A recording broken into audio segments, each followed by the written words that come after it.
அனைவருக்கும் இனிய மாலை வணக்கம். தமிழ் வளர்த்த முன்னோர்களை தொழுது இது தொந்தமிழ் வேர்தாங்கம் நிகழ்கால விழுது.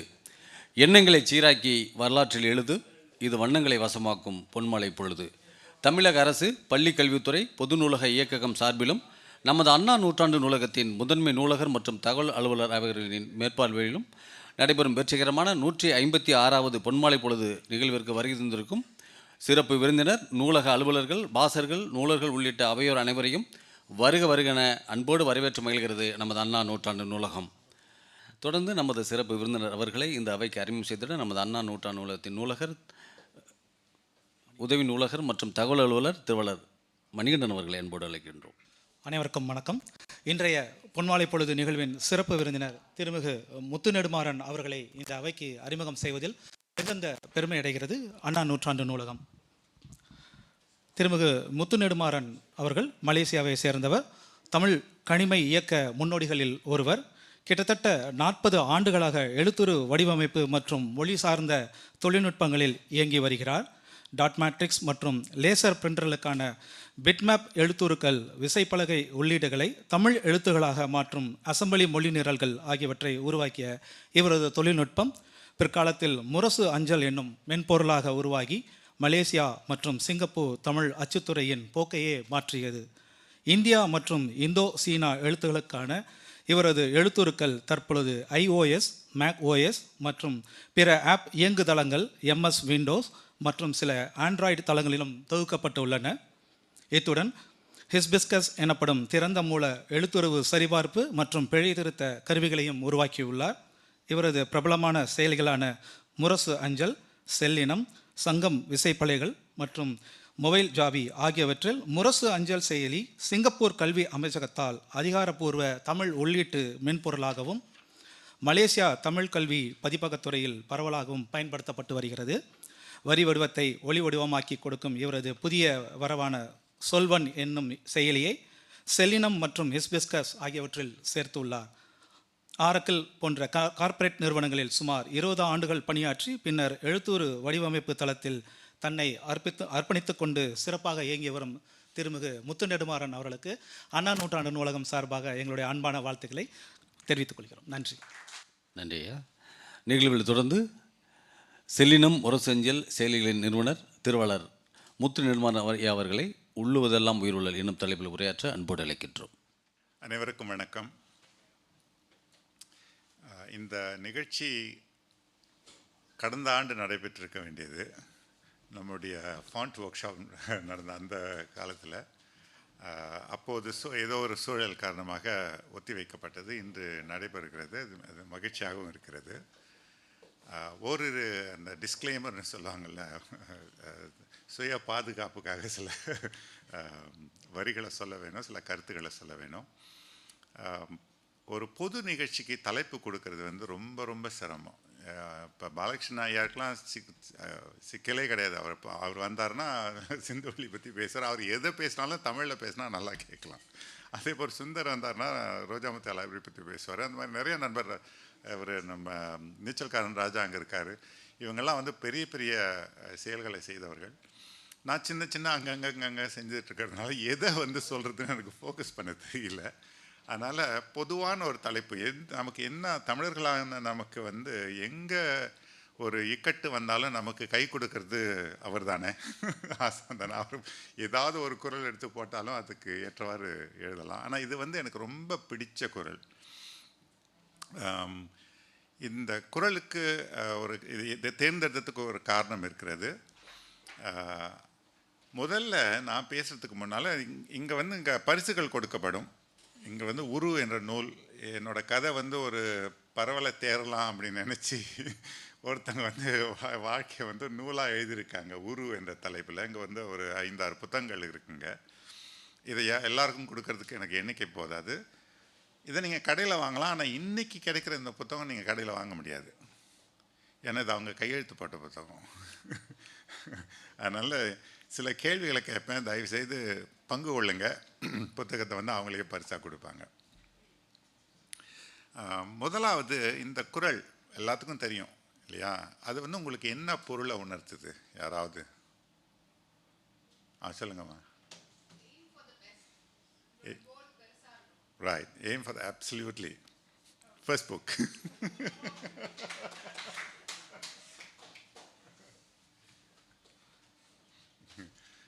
முதல்ல 2 புத்தகத்தை கொடுத்தா தான் கொடுக்க போறாங்கன்ற நம்பிக்கை இருக்கும். அடுத்த கேள்வி வரும். சொல்லுங்க ஐயா. What do you think you become? Brilliant. முதல் புத்தகம் கொடுத்தாச்சு. அடுத்த கேள்விக்கு முயற்சி பண்ணும். சரி, that's good. I will come to that. இரண்டாவது கேள்வி ஒன்று இருக்கு.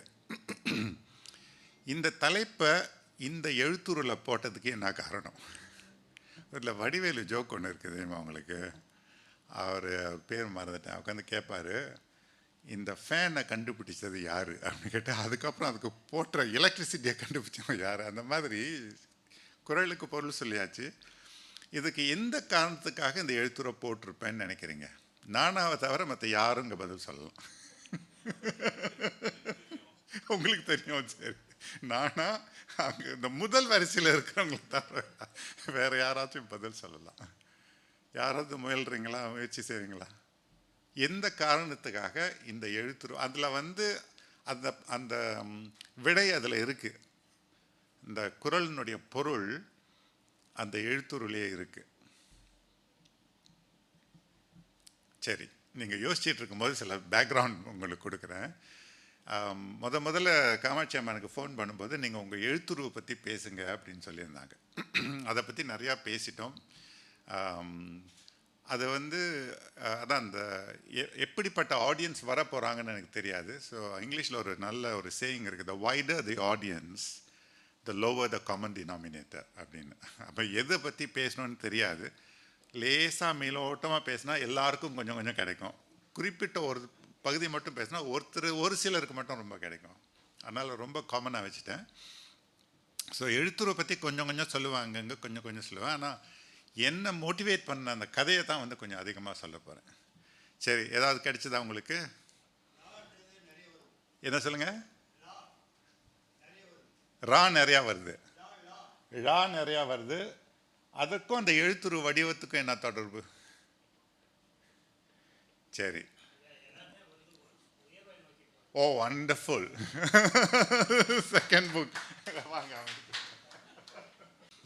அவர் சொன்னது புரியுதுங்களா உங்களுக்கு? எல்லா எழுத்தும் இந்த மூக்குன்னு நாங்கள் சொல்லுவோம். அந்த கா தா அதெல்லாம் இருக்கிற மேல் இருக்கிற அந்த கோடை மூக்குன்னு நாங்கள் சொல்லுவோம். நோஸ் எல்லாம் மேல் நோக்கி சென்றுட்டு இருக்கு இல்லையா? அந்த உள்ளுவதெல்லாம் உயர்வுள்ளல், அது உயர்ந்து பார்த்து கொண்டு இருக்கிறது அந்த எழுத்துருவில். ரொம்ப சரியாக சொன்னார். அது அவர் ஓவியர், கலைஞர், அதனால் அவருக்கு கண்களுக்கு தெரிஞ்சிச்சு. இதுதான் அந்த எழுத்துருனுடைய வேலை. அதுதான் டைப்ஃபேஸ் டெல்ஸ் த ஸ்டோரி. அதுதான் எங்களுடைய வேலையும். அதுதான். இப்போது நீங்கள் நூல் எழுதுறீங்க, எழுத்தாளர் இருக்காங்க, கவிஞர்கள் இருக்காங்க. கூட ஒரு ஐயா அவரோட ஆங்கில கவிதை நூலை காமிச்சார். ரொம்ப அழகாக வடிவமைச்சிருக்காங்க. குழந்தைகளுக்காக எழுதப்பட்டதுன்னு சொன்னார். அதுக்கு ஏற்ற எழுத்துருவை போட்டிருக்காங்க, பெரிய எழுத்தில் போட்டிருந்தாங்க. அதெல்லாம் ரொம்ப அழகாக வடிவமைச்சிருந்துருக்காங்க. அப்போ அதை பார்த்த உடனே படிக்க தொடங்கிறதுக்கு முன்னாலேயே அந்த நூல் நம்மளை அழைக்கணும். அந்த நூலோ இது போன்ற ஒரு டிஜிட்டல் பேனரோ வரவேற்பு அட்டையோ ஏதோ ஒரு அந்த அந்த எழுத்து அந்த சொற்கள் நம்மளை அழைக்கணும். என்ன பாரு, என்ன படி, நான் என்னமோ சொல்கிறேன் உனக்கு அப்படின்னு. அந்த சொல்லினுடைய அந்த அந்த நூலினுடைய பொருள் அதில் அடங்கியிருக்கணும். So type face tells the story. இந்த அட்டை படங்கள்லாம் இவர் நிறைய எழுதியிருக்காரு. கதை நூலை படிக்காமல் அட்டைப்படம் வரைய மாட்டேன்னு சொல்லி சில பேர் அடம் பிடிச்சிருப்பாங்க. என்னோட நண்பர் ஒருத்தர் இருக்கார், ஸ்ரீகுமார்னு சொல்லிட்டு. ஒரு மலையாள எழுத்துறவியலாளர். அவர் பேராசிரியரும் கூட, ப்ரொஃபஸர் டாக்டர் ஸ்ரீகுமார் அப்படின்னு. அவர் தான் இந்த ஊருக்கு அவர் தான் வடிவமைச்சது. தமிழ் படிக்க மாட்டேன், தமிழ் புரியும் அவருக்கு, படிக்க தெரியாது. இதை அனுப்பி அவர்கிட்ட நான் விலைக்கு சொல்ல வேண்டியதாக இருந்துச்சு. என்னன்னா புரிஞ்சுக்கிட்டு அப்புறம் தான் அதை வரைஞ்சார். இதுக்கு பல விளக்கங்களும் கொடுத்தாரு. அவர் கொஞ்சம் கடவுள் நம்பிக்கை உள்ளவர். இந்த மேலே வரக்கு கோடு எனக்கு அங்கேருந்து மேலேருந்து இன்ஸ்பிரேஷன் வருதுன்னு அவர் நம்பிக்கை.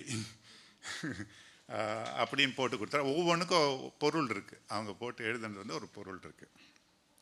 சரி, இப்போ குறளுடைய பொருளுக்கு வருவோம். இதன் உண்மையான பொருள் என்ன? ஓகே, இதனுடைய உண்மையான பொருள் என்னன்னு வரணும். அங்கே வந்துருச்சு. தென் உண்மையான பொருள் இந்த உயர்வு அப்படின்றத என்ன வள்ளுவர் வந்து என்ன சொல்லியிருக்காரு. நம்ம வந்து பலர் அந்த உயர்வுன்னு சொல்லும்போது நமக்கு முதல்ல என்ன தோணுது, நமக்கு முதல்ல என்ன தோணுதுன்றது நம்ம இருக்கிற சூழலை பொறுத்து இருக்கும். இங்கே இருக்கிறவங்களுக்கு, நம்ம ஊரில் இருக்கிறவங்களுக்கு அந்த உயர்வு அப்படின்னு சொல்லும்போது ஒரு ஸ்டேட்டஸ், ஒரு லெவல், ஒரு அடைவு நிலை நமக்கு மனசில் தோணும். யூஎஸில் இருக்கிறவங்களுக்கு வேற ஒரு அடைவு நிலை தோணும். லண்டனில் இருக்கிறவங்களுக்கு வேற ஒரு அடைவு நிலை தோணும். அதுக்கு இன்னும் கொஞ்சம் அவுட்ஸ்கர்ட்ஸில் போனால் அவங்களுக்கு வேறு மாதிரி தோணும். நம்ம இருக்கிற வாழ்க்கை, நம்ம நடந்துக்கிட்டு இருக்க வாழ்க்கை, நமக்கு இருக்கின்ற சவால்கள், அதற்கு ஏற்பத்தான் வந்து இந்த உயர்வுனா என்ன அப்படின்ற பொருள் நமக்கு புரியும். எனக்கு இந்த உயர்வுன்னு சொல்லும்பொழுது, குழந்தை பருவத்தில் இருக்கும்பொழுது இந்த உயர்வுன்னு சொல்லும்பொழுது பதவி, உயர்ந்த பதவியோ உயர்ந்த பொருளாதார நிலையோ என் மனசுக்கு வரல. அதுக்கு காரணம் அப்பாவாகவும் இருக்கலாம், ஏன்னா அவர் ஒரு தமிழ் புலவர், கவிஞர். அதனால் அந்த மாதிரியான எண்ணங்கள் ஊட்டப்பட்டதுனால உயர்வுன்னு சொல்லும்பொழுது பதவி, பட்டம், அந்த உயர்வு எனக்கு வரலை. உயர்வுன்னு சொல்லும் பொழுது சிந்தனை உயர்வு, உள்ளார்ந்த ஒரு வேட்கை, ஒரு தாகம், தேடிக்கிட்டே இருக்கணும்னு ஒரு தாகம். You are never satisfied. Steve ஜாப்ஸோடைய நீங்கள் இந்த ஸ்டான்ஃபோர்ட் யூனிவர்சிட்டி கமெமரேட்டிவ் அட்ரஸ் நீங்கள் பார்க்கணும் யூடியூப்பில், கண்டிப்பாக பார்க்க வேண்டிய ஒரு வீடியோ அது. அவர் சொல்லுவார், never settle, stay hungry, stay ஃபுல்லிஷ்னு சொல்லுவார். அதனால் நோக்கி கொண்டே இருக்க வேண்டும். அது மேலே ஒரு கோடு இருக்காது, சீலிங் இருக்காது. இங்கே நான் அதை பற்றி தான் பேச போகிறேன். அதை பற்றி பேச போகிறேன். ரெண்டுக்குள்ள வேறுபாட்டை பற்றியும் கொஞ்சம் ஆய்வு பண்ண போகிறேன். இங்கே காலேஜில் இருக்கும்போது ஒரு மேகசின் நடத்தினேன். அங்கே உள்ள எங்கள் கல்லூரியில் வந்து மொழி சார்ந்த கழகங்கள் கிடையாது, சமயம் சார்ந்த கழகங்கள் தான் இருக்கும். அப்போ இந்திய மாணவர்களுக்கு இந்து சங்கம் அப்படின்னு தான் இருக்கும். அதில் நான் தான் பிரசிடெண்ட்டாக இருந்தேன். அப்போ தமிழில் வந்து ஒரு மேகசின் நடத்துவோம், ஆங்கில கட்டுரைகளும் போடுன்னு சொல்லும்போது ஒருத்தர் எழுதினார் ஒரு பெரிய கட்டுரை. Do we study how to do or do we study how to be அப்படின்னு. do, be ரெண்டுக்கும் அது தமிழில் நான் லேசாக மொழிபெயர்த்திருக்கேன். செய்தல், ஆகுதல். ஏதாவது ஒன்று செய்யறதுக்காக நம்ம கல்வி கற்கிறோமா, படிக்கிறோமா, பயிற்சி பெறுறோமா, அல்லது ஏதோ ஒரு நிலை, ஒரு இடத்த ஒருவராக ஆகுவதற்கு நம்ம செய்கிறோமா. So he became somebody. He became a டாக்டர்ஸ்னா டாக்டராக இருக்கிறதுக்கான பயிற்சி. அது ரெண்டுக்கும் வேறுபாடு இருக்குது. நான் சொல்கிறேன் என்னென்னா, இந்த செய்தல்ன்றது வந்து ஸ்கில் பேஸ்ட். ஒரு ஸ்பெசிஃபிகேஷன் இருக்கும், அந்த ஸ்பெசிஃபிகேஷனுக்கு ஏற்றவாறு ஒரு செயலை முடித்து கொடுக்கணும். ஒரு job, you finish a job based on specification. இந்த ஜாப் டிஸ்கிரிப்ஷன் கொடுத்துருப்பாங்க, அதுக்கு ஏற்றவாறு முடியும். அது ஒரு மேனேஜ்மெண்ட் வேலையாக இருக்கலாம், ப்ராஜெக்ட் மேனேஜ்மெண்ட் வேலையாக இருக்கலாம், என்ஜினியரிங் வேலையாக இருக்கலாம், ஒரு ஆர்கிடெக்சரல் வேலையாக இருக்கலாம். அதை வந்து ஒரு ஸ்பெசிஃபிகேஷன் கொடுப்பாங்க, அதுக்கு ஏற்றவாறு அவர் செய்து முடிச்சிருவார். அது வந்து learning how to do. The learning how to be வந்து the identity based, passion driven அப்படின்னு சொல்லுவோம். இந்த பேஷன் என்ற சொல்லுக்கு நாங்கள் சரியான தமிழ் சொல்ல இன்னும் தேடிக்கிட்டு இருக்கோம். அப்படின்னா என்ன பொருள்னா, அந்த சொல்லே நம்ம வழக்கில் இல்லை இல்லையா. I mean culturally we are not passion driven. இல்லைன்னா அந்த சொல் வந்து இயல்பாக வரும் இல்லையா. ஒரு மொழியில் வந்து எந்த சொல் அதிகமாக புழங்கப்படுதோ அந்த சொற்களை வைத்து கொண்டே அந்த பண்பாட்டை வந்து ஓரளவு இட போட்டுடலாம். நான் பல பண்பாடுகளை பார்த்தவன், பல மொழிகளுக்கான சொற்கள் எனக்கு நான் தெரியும், பழகியிருக்கேன். அப்போ நமக்கு அந்த பேஷன் என்ற சொல்லே வந்து புழக்கத்தில் இல்லை. It's not commonly used. மற்ற சொற்கள் இருக்குது, அதுக்கு வாதாடலாம், புலவர்கள்கிட்ட வாதாடலாம். But it doesn't touch passion. என்னை பொறுத்த வரைக்கும் என்னால் சொல்ல முடியல பேஷன் என்ற சொல்லி தமிழில் வந்து எழுத. ஸோ நான் வந்து ஏதோ ஒரு சொல் போட்டிருக்கேன், அப்புறம் வரும். ஸோ இது பேஷன் ட்ரிவன். பேஷன் ட்ரிவன் சொல்லும் பொழுது இட்ஸ் டிரான்ஸ்ஃபார்மேஷனல். அது வந்து கம்ப்ளையன்ஸ், இது வந்து டிரான்ஸ்ஃபார்மேஷனல். அது வந்து ஒரு குறிப்பிட்ட கட்டளைகளை வந்து நிறைவு செய்யும், இது வந்து அதை தாண்டி போகும். அதான் வேறுபாடு. இந்த உயர்வுள்ளல்னு சொல்லும்போது when you focus on what you want to be, you will transform, not comply, not just comply but transform. அது வேறுபாடு. நான் ஒரு எடுத்துக்காட்டு கொடுக்குறேன் இது ரெண்டுக்கும். ஒரு ஃபேமஸ் எக்ஸாம்பிள் இது. ஒரு காப்பெண்டர் வந்து தச்சு வேலை செய்கிறவர் இல்லையா, அவர் ஒரு தச்சர். அவர்கிட்ட கொடுத்துட்டு ஒரு மேசை செஞ்சு கொடுங்கன்னு சொல்கிறோம். ஒரு கம்ப்ளையன்ஸ்னு சொன்னால், அதாவது ஒரு மேசை எப்படி அழகாக செய்யணும்னு படித்தவர் செய்து கொடுக்கும்போது அழகாக செய்து கொடுப்பார். பேஷன் உள்ளவர் செய்து கொடுக்கும்போது அழகாக செய்து கொடுப்பார். தொடக்கத்தில் பார்க்கும்போது ரெண்டுக்கும் ரொம்ப வேறுபாடு தெரியாது. ஆனால் போக போகத்தான் நமக்கு தெரியும் எது வந்து பேஷனால் செய்யப்பட்டது, எது வந்து கம்ப்ளையன்ஸ் செய்யப்பட்டது அப்படின்னு சொல்லிட்டு. ஏன்னா அவர் செய்யும்பொழுது ஒவ்வொன்றா கவனிச்சு செஞ்சிட்ருப்பார். இங்கே சரி, பேஷனை பற்றி பேசுகிறோம், கம்ப்ளையன்ஸ் பற்றி பேசுகிறோம். இதை நம்ம சூழலுக்கு கொண்டோம். Let's get back to reality. ஒரு மூவி இருக்குது, இங்கிலீஷ் மூவி, டாம் ஹேங்க்ஸ் நடித்த மூவி. அவன் வந்து ஏர்க்ராஃப்டை வந்து ஒரு விமானி, பறவைகள் வந்து அந்த விமானத்தை வந்து தாக்கும். ஸோ ஒரு என்ஜின் வந்து பழுதாயிரும். அதை போய் forgot the name of the river. காஸ்டவே. இல்லை காஸ்டவே வேற கதை. சாலி, கேப்டன் சாலி, ஹட்சன் ரிவரில் வந்து இறக்கிடுவார். அப்போ எல்லாம் கேட்டுட்டு then you know the story. நான் நேராக ஃபாஸ்ட் வேர்ட் பண்ணிடுறேன். கடைசியில் அந்த இன்வெஸ்டிகேஷனுக்கு வரும்பொழுது அவங்க எல்லாம் போடுறாங்க, சிமுலேஷன் போடுறாங்க இல்லையா, ஏர்க்ராஃப்ட் சிமுலேஷன் போடுறாங்க. ஸோ பேர்ட்ஸ்னு இங்கே வந்து ஹிட் பண்ணிடுச்சு. அதுக்கப்புறம் சரி, இந்த ஏர்போர்ட்டுக்கு போகிறதுக்கு எவ்வளோ நேரம் ஆகும், இந்த ஏர்போர்ட்டுக்கு போகிறதுக்கு எவ்வளோ நேரம் ஆகும்னு சொல்லிட்டு சிமுலேஷனில் காமிக்கிறாங்க. ரெண்டுமே வந்து அவன் ஹட்சன் ரிவரில் போய் லேண்ட் பண்ணியிருக்க வேண்டியதுலன்னு தான் காமிக்குது. Simulation, computer simulation. ஸோ அவங்க சொல்கிறாங்க, நீ வந்து இங்கேயும் போயிருக்கலாம் எல்லாம் கேட்டு முடிச்சுட்டு கடைசியில் அவன் சொல்லலாம், okay nice story, let's get real அப்படின்னு. அதான் நீ என்ன சொல்கிற, அது வந்து அது அந்த பறவைகள் வந்து ஹிட் பண்ண உடனே அவன் வந்து முடிவு எடுக்கிறான் அப்படின்னு சொல்கிற. அங்கே ஒரு ஹியூமனிட்டி ஃபேக்டர் இருக்கு இல்லையா, உடனே அவனால் முடிவு எடுக்க முடியாது. அப்புறம் அவன் சொல்லுவான் 3 செகண்ட்ஸ்னு சொல்லுவான், உனக்கு 3 செகண்ட்ஸ் நாங்கள் டிலே கொடுக்குறோன்னு. 3 செகண்ட்ஸ் போட்ட உடனே இங்கிட்டும் க்ராஷ் ஆகுது, அங்கிட்டும் க்ராஷ் ஆகுது. That's what it became a story. ரெண்டுமே க்ராஷ் ஆகலைன்னா it won't be a story இல்லையா. That's the difference. ஏன்னா அவனுக்கு வந்து ஃப்ளையிங் என்பது அவனோட பேஷன். அத்தனை மணி நேரம் அவன் பறந்துருக்கான். இட்ஸ் ஜஸ்ட் நாட் கம்ப்ளையன்ஸ் வந்து இது மாதிரி தான் போய்விடும். பேஷன் சொல்லும்போது நமக்கு இந்த ஏஐ த்ரெட்னு சொல்கிறாங்க இல்லையா, நம்ம பேர் ஏஐ த்ரெட்னு என்னை பொறுத்த வரைக்கும் ஏஐலாம் ஒரு த்ரெட் கிடையாது. 40 ஆண்டுகள் ஐடி இண்டஸ்ட்ரியில் இருந்திருக்கேன். எல்லா ரெவல்யூஷனையும் பார்த்துட்டேன். மெயின் ஃப்ரேம் கம்ப்யூட்டர்ஸ்லேருந்து, இது கிளையன்ட் சர்வர் கம்ப்யூட்டர்ஸ்லேருந்து, டிஸ்ட்ரிபியூட்டட் கம்ப்யூட்டர்ஸ்லேருந்து, வெப் பேஸ்ட் கம்ப்யூட்டர்ஸ்லேருந்து, கிளையன்ட் சர்வர் கம்ப்யூட்டிங்லேருந்து, க்ளவுட் பேஸ்ட் கம்ப்யூட்டர், எல்லா ரெவல்யூஷன் வரும்போதும் இந்த மாதிரி தான் பயப்படுவாங்க. வெப் வரும்போது பத்திரிக்கைலாம் பயந்தாங்க. அது மாதிரி எல்லாரும் பயப்பட வேண்டியது ஒன்றும் கிடையாது. நம்ம ஜென்ரேஷன் மேபி கொஞ்சம் மிஸ் பண்ணலாம். இந்த யங்கர் ஜென்ரேஷனுக்கு ஏஐலாம் ஒன்று புதுமையே கிடையாது அவங்களுக்கு. It becomes part and parcel of life. So இங்கே வந்து லெட்ஸ் கெட் ரியல்னு சொல்கிறதுக்கு என்ன காரணம்னா, நம்மவங்க ஸ்கூலுக்கு பிள்ளைங்களை ஸ்கூலுக்கு அனுப்புறது எதுக்கு அனுப்புகிறாங்க? இன்னொரு கதையும் சொல்கிறேன். நம்ம மலேசிய நண்பருங்க நிறையா இருக்கிறதுனால நம்ம கதையும் கொஞ்சம் சொல்லிடுறேன் அவங்களுக்கு இல்லையா, பரப்பணும் இல்லையா. இப்போ எங்கள் நாட்டில் வந்து தமிழ் பள்ளியே நமது தேர்வு அப்படின்னு சொல்லிட்டு ஒரு இயக்கத்தை நடத்துகிறோம். தமிழ் மக்கள் வந்து அவங்களோட பிள்ளைகளை தமிழ் பள்ளிக்கூடத்துக்கு அனுப்பணும்.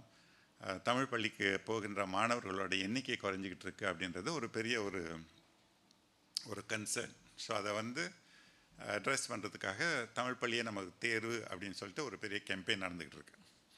அப்போது ஒரு இடத்துல ஒரு நண்பர் கூட நாங்கள் பாட்டுக்கு பேசிகிட்டு இருக்கோம். அப்போ அவர்கிட்ட சொல்லிட்டு இருந்தார், அவரும் பேசிகிட்டு இருந்தார். நம்ம கேட்டேன் அவர்கிட்ட, சரி ஒரு பெற்றோர்கிட்ட போய் நம்ம பேசுகிறோம், நீங்கள் உங்கள் பிள்ளையை தமிழ் பள்ளிக்கு அனுப்பணும்னு பேசுகிறோம், ஏன்னு அவங்க கேட்குறாங்க, என்ன காரணம் நம்ம சொல்கிறோம் அப்படின்னு சொல்லிட்டு. அப்போ சொல்கிறாங்க, ஏன்னா நம்ம தமிழ் பள்ளிக்கு அனுப்பலான்னு சொன்னால் தமிழ் பள்ளி போயிடும், மாணவர் எண்ணிக்கை குறைஞ்சிருச்சுன்னு சொன்னால் தமிழ் பள்ளி இருக்காது அப்படின்னாங்க. அப்புறம் நான் வந்து சரி நான் ஒரு டெவல்ஸ் அட்வொகேட்டாக விளையாடுறேன், நான் உங்கள் சைட் தான், நான் உங்களுடைய பக்கம் தான் விளையாட போகிறேன், நான் கொஞ்சம் அந்த பக்கத்துலேருந்து கேள்வி கேட்க போகிறேன்னு சொல்லியிருந்தேன். அந்த பெற்றோர்கிட்ட இருக்கிற முதல் சிந்தனை என்ன? தமிழ் பள்ளியை காப்பாற்றணும் அப்படின்ற சிந்தனையா, அவன் பிள்ளை நல்லா வரணுன்ற சிந்தனையா? ஓகே, பிள்ளை நல்லா வரணுன்ற சிந்தனை. இது இங்கே ஏன் இதுக்கும் அதுக்கும் தொடர்பு இருக்குது நான் சொல்கிறேன். அப்போ நான் சொன்னேன் அவர்கிட்ட, நீங்கள் அதை முதல் அட்ரெஸ் பண்ணுங்கள். தமிழ் பள்ளிக்கு போகிறதுனால உங்கள் பிள்ளை இன்னும் நல்லா வரும். மற்ற பள்ளியை விட இங்கே அது இன்னும் தமிழ் நல்லா படிக்கும், அதை விட ஆங்கிலமும் நல்லா படிக்கும், மலாயும் நல்லா படிக்கும், முடிஞ்சால் சீனம் கூட படிக்கும். இந்த பன்மொழி புலமையினால் இருக்கின்ற நன்மைகளை பற்றி நீங்கள் எடுத்து சொல்லுங்கள். அந்த மாதிரி சொல்லும்போது அவங்களோட ப்ராப்ளம் நம்ம அட்ரஸ் பண்ணுறோம். We are being practical, we are being real. Tamil பள்ளி தானாக வாழும் அப்படின்னு சொல்லும்போது கொஞ்சம் வாக்குவாதம் வந்துச்சு, புரியல, அதை விட்டுருங்க.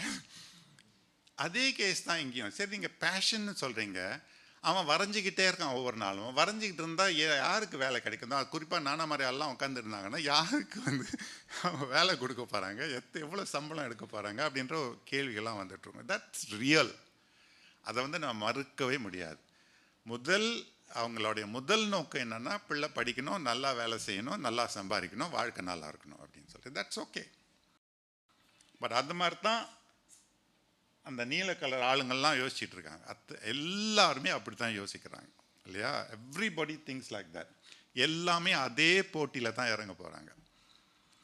ஸோ அதே சிந்தனையில் நம்மளும் போய் இறங்கணும்னா we are one among the million people to be selected.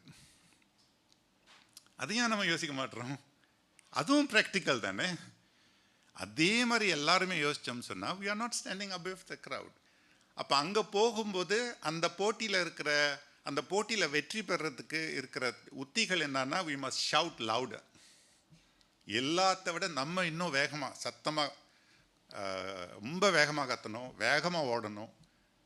ஆனால் இங்கே அது வேறு திசை. பேஷன் ட்ரிவன் சொல்லும்போது வேறு திசை. அங்கேயும் there is no assurance you're going to get the job. இங்கேயும் there is no assurance you're going to get the job. அங்கே you are unhappy, இங்கே you are happy. அதான் வேறுபாடு இல்லைங்களா? ஒரே இலக்கை நோக்கி ஓடும்போது கூட்டம் கூடும். அப்போ கூட்டம் வந்து சராசரியையே நாடும். அதான் சொன்னேன் தெரியுங்களா? the wider the audience, the lower the common denominator. எல்லாம் சராசரியை தான் தேர்ந்தெடுப்பாங்க. அங்கே சிறப்பை நாடாது. It won't go for perfection. நீங்கள் சொல்லுங்கள், எத்தனை பேர் உங்கள்கிட்ட ஆர்ட் கொடுக்கும்போது நீங்கள் நல்லா செஞ்சு கொடுங்க நானான்னு சொல்கிறாங்களா, 2 நாளில் கொடுங்க நானான்னு சொல்கிறாங்களா?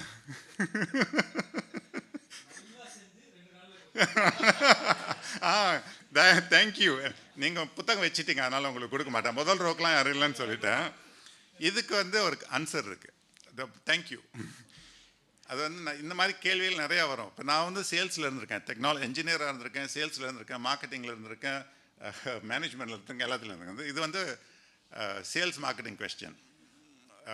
ஒரு கிளையண்ட் கிட்ட போகிறோம், நீங்கள் எந்த தொழிலாக இருந்தாலும் சரி, நீங்கள் வந்து ஓவியராக இருந்தாலும் சரி, ஆர்கிடெக்டாக இருந்தாலும் சரி, அட்வர்டைசிங் ஏஜென்டாக இருந்தாலும் சரி, கம்ப்யூட்டர் சேல்ஸ்மேனாக இருந்தாலும் சரி, எந்த துறையாக இருந்தாலும் சரி, ஒரு ரைட்டராக இருந்தாலும் சரி, ஒரு whatever, மூவி ப்ரொடியூசராக இருந்தாலும் சரி, எங்கள் பணம் கொடுக்குறவங்ககிட்ட நீங்கள் போய் ப்ரெசென்ட் பண்ணுறீங்க உங்கள் கேஸை. அப்போ அங்கே அதுதான் சொல்கிறாங்க. இன்னொன்று மறந்துட்டீங்க, நீங்கள்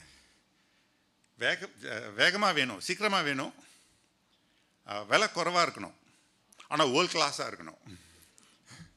அப்போ நாங்கள் என்ன சொல்லுவோம்னா, இதெல்லாம் நாங்கள் போயிட்டு வந்த ட்ரைனிங், 3 முக்கோணம் போடுவோம், 3 முட்டை போட்டுட்டு 3க்கும் கோடு போட்டுருவோம், 3 ட்ரையாங்கிள்ஸ். 3 எஜ்லேயும் இங்கே வந்து சீப், இங்கே வந்து குட், இங்கே வந்து ஃபாஸ்ட் சொல்லிவிட்டு கிளையண்ட் கிட்ட சொல்லுவோம், sir you have the complete freedom to choose 2 out of the 3.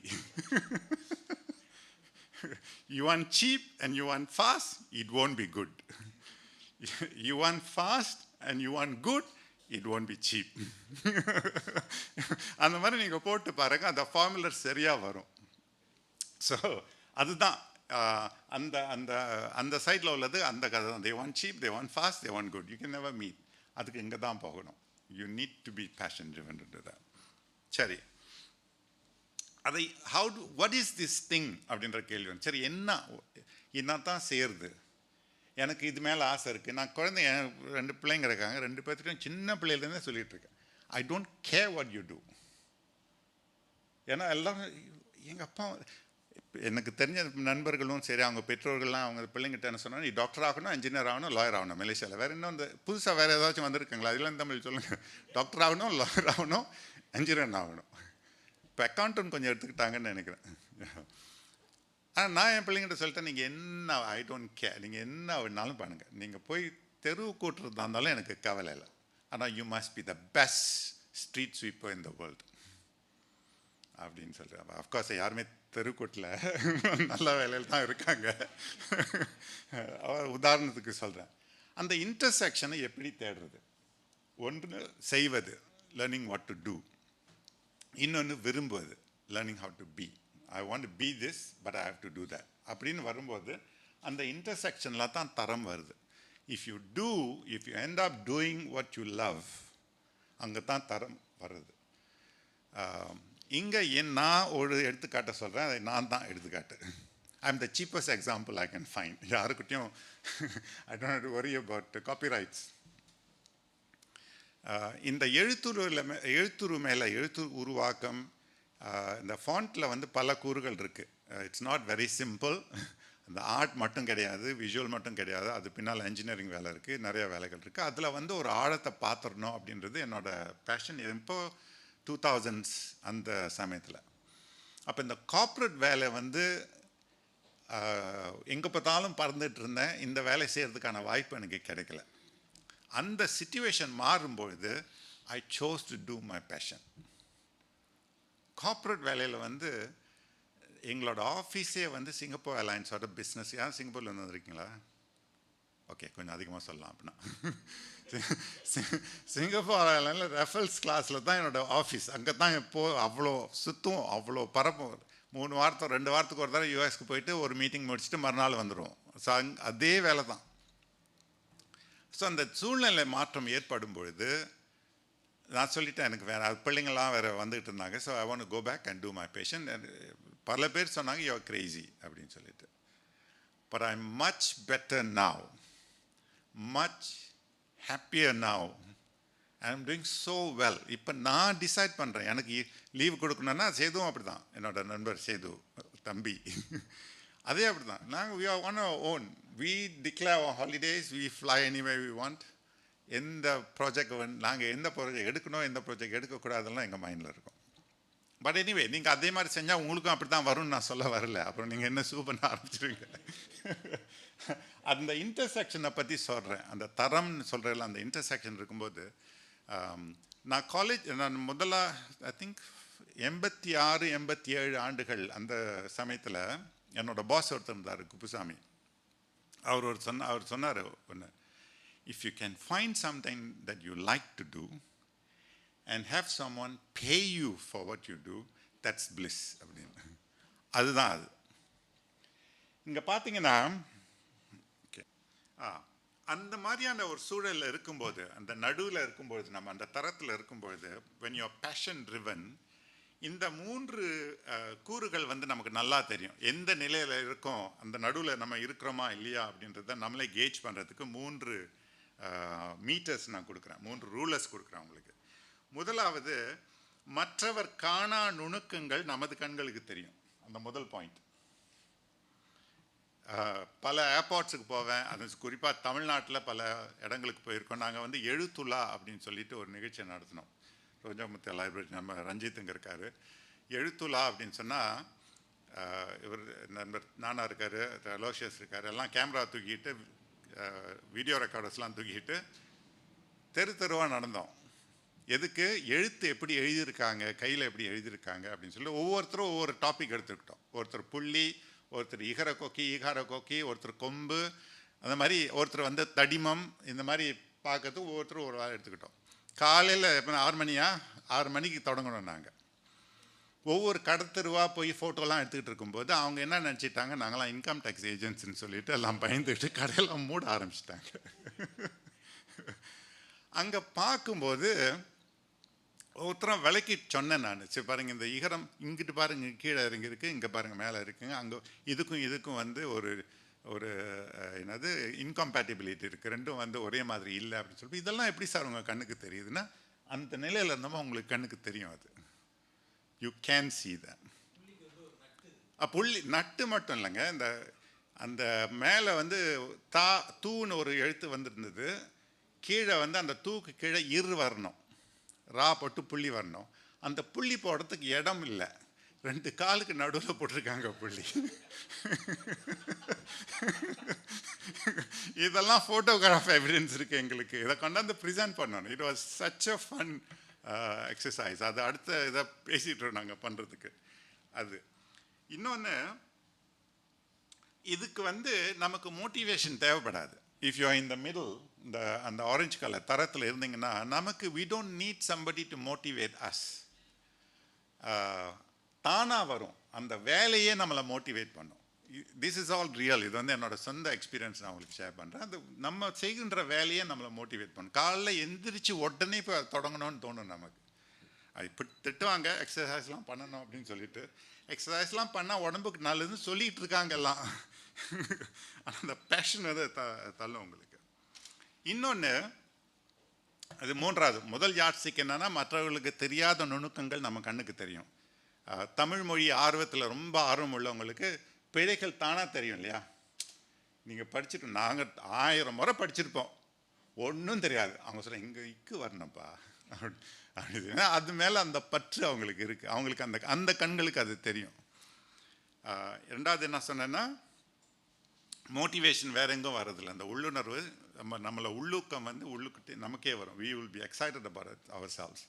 மூன்றாவது, நம்ம செய்து முடிக்கின்ற அந்த பணியை வந்து அந்த பார்க்குறவங்க பெறுபவர்கள் இருக்காங்க, அந்த யூசர்ஸ் இருக்காங்களா, பயன்படுபவர்கள் இருக்காங்களே, அவங்களே சொல்லுவாங்க, ஓ இது டிஃப்ரெண்ட் கிளாஸ் அப்படின்னு சொல்லிட்டு. அந்த மாதிரியான கமெண்ட்ஸ் என்னோட எழுத்தூருக்கு வரணும் அப்படின்ற நோக்கத்தில் கூட நான் செய்ய வேண்டியதில்லை. நான் பாட்டுக்கு செய்ய வேண்டியது தான். But I will come. Steve jobs அடிக்கடி சொல்லுவார், I admire him. He may have his flaws, but அவர்கிட்ட நான் படிச்சுக்கிட்டது நிறையா. அவர் சொல்லார், make something beautiful and put it out there அப்படின்னு சொல்லார். எவ்வளோ நல்லா இருக்கும். Make something beautiful and put it out. அவ்வளோதான், வேறு எதுவுமே சொல்லலை அவர். அழகாக போடுங்க, எல்லாரும் வந்து உங்களை புகழ்வாங்க, சம்பளம் வர எதுவுமே கல்ல. Make something beautiful and put it out there. அதுதான். And people will know. அது நம்ம சொல்லக்கூட தேவையில்லை. அதனால தான் உள்ளுவதெல்லாம் உயர்வுள்ளல் 2வது வரி தேவையில்லை. அந்த மாதிரி குரல் எனக்கு பல குரல் எனக்கு ரொம்ப பிடிக்கும். ஒரு வரியில் முடிச்சிருவார், மேலே உள்ள முதல் அடியிலேயே முடிச்சிருவார் வள்ளுவர். வினைத்திற்பம் என்பது ஒருவன் மனத்திற்பம். அவ்வளோதான். 2வது சொன்னாலும் பரவாயில்ல, சொல்லாட்டியும் பரவாயில்ல, மற்றவை எல்லாம் பிற. The rest of it is secondary. இங்கிலீஷில் அடிக்கடி வரும் அந்த ஃப்ரேஸ். ஸோ அதெல்லாம் இந்த மாதிரி குரல்லாம் எனக்கு ரொம்ப பிடிக்கும். ஓகே, இது கொஞ்சம் டெக்ஸ்டியாக இருக்குது. இந்த டெக்ஸ்ட் நானே படிச்சிடறேன் உங்களுக்கு.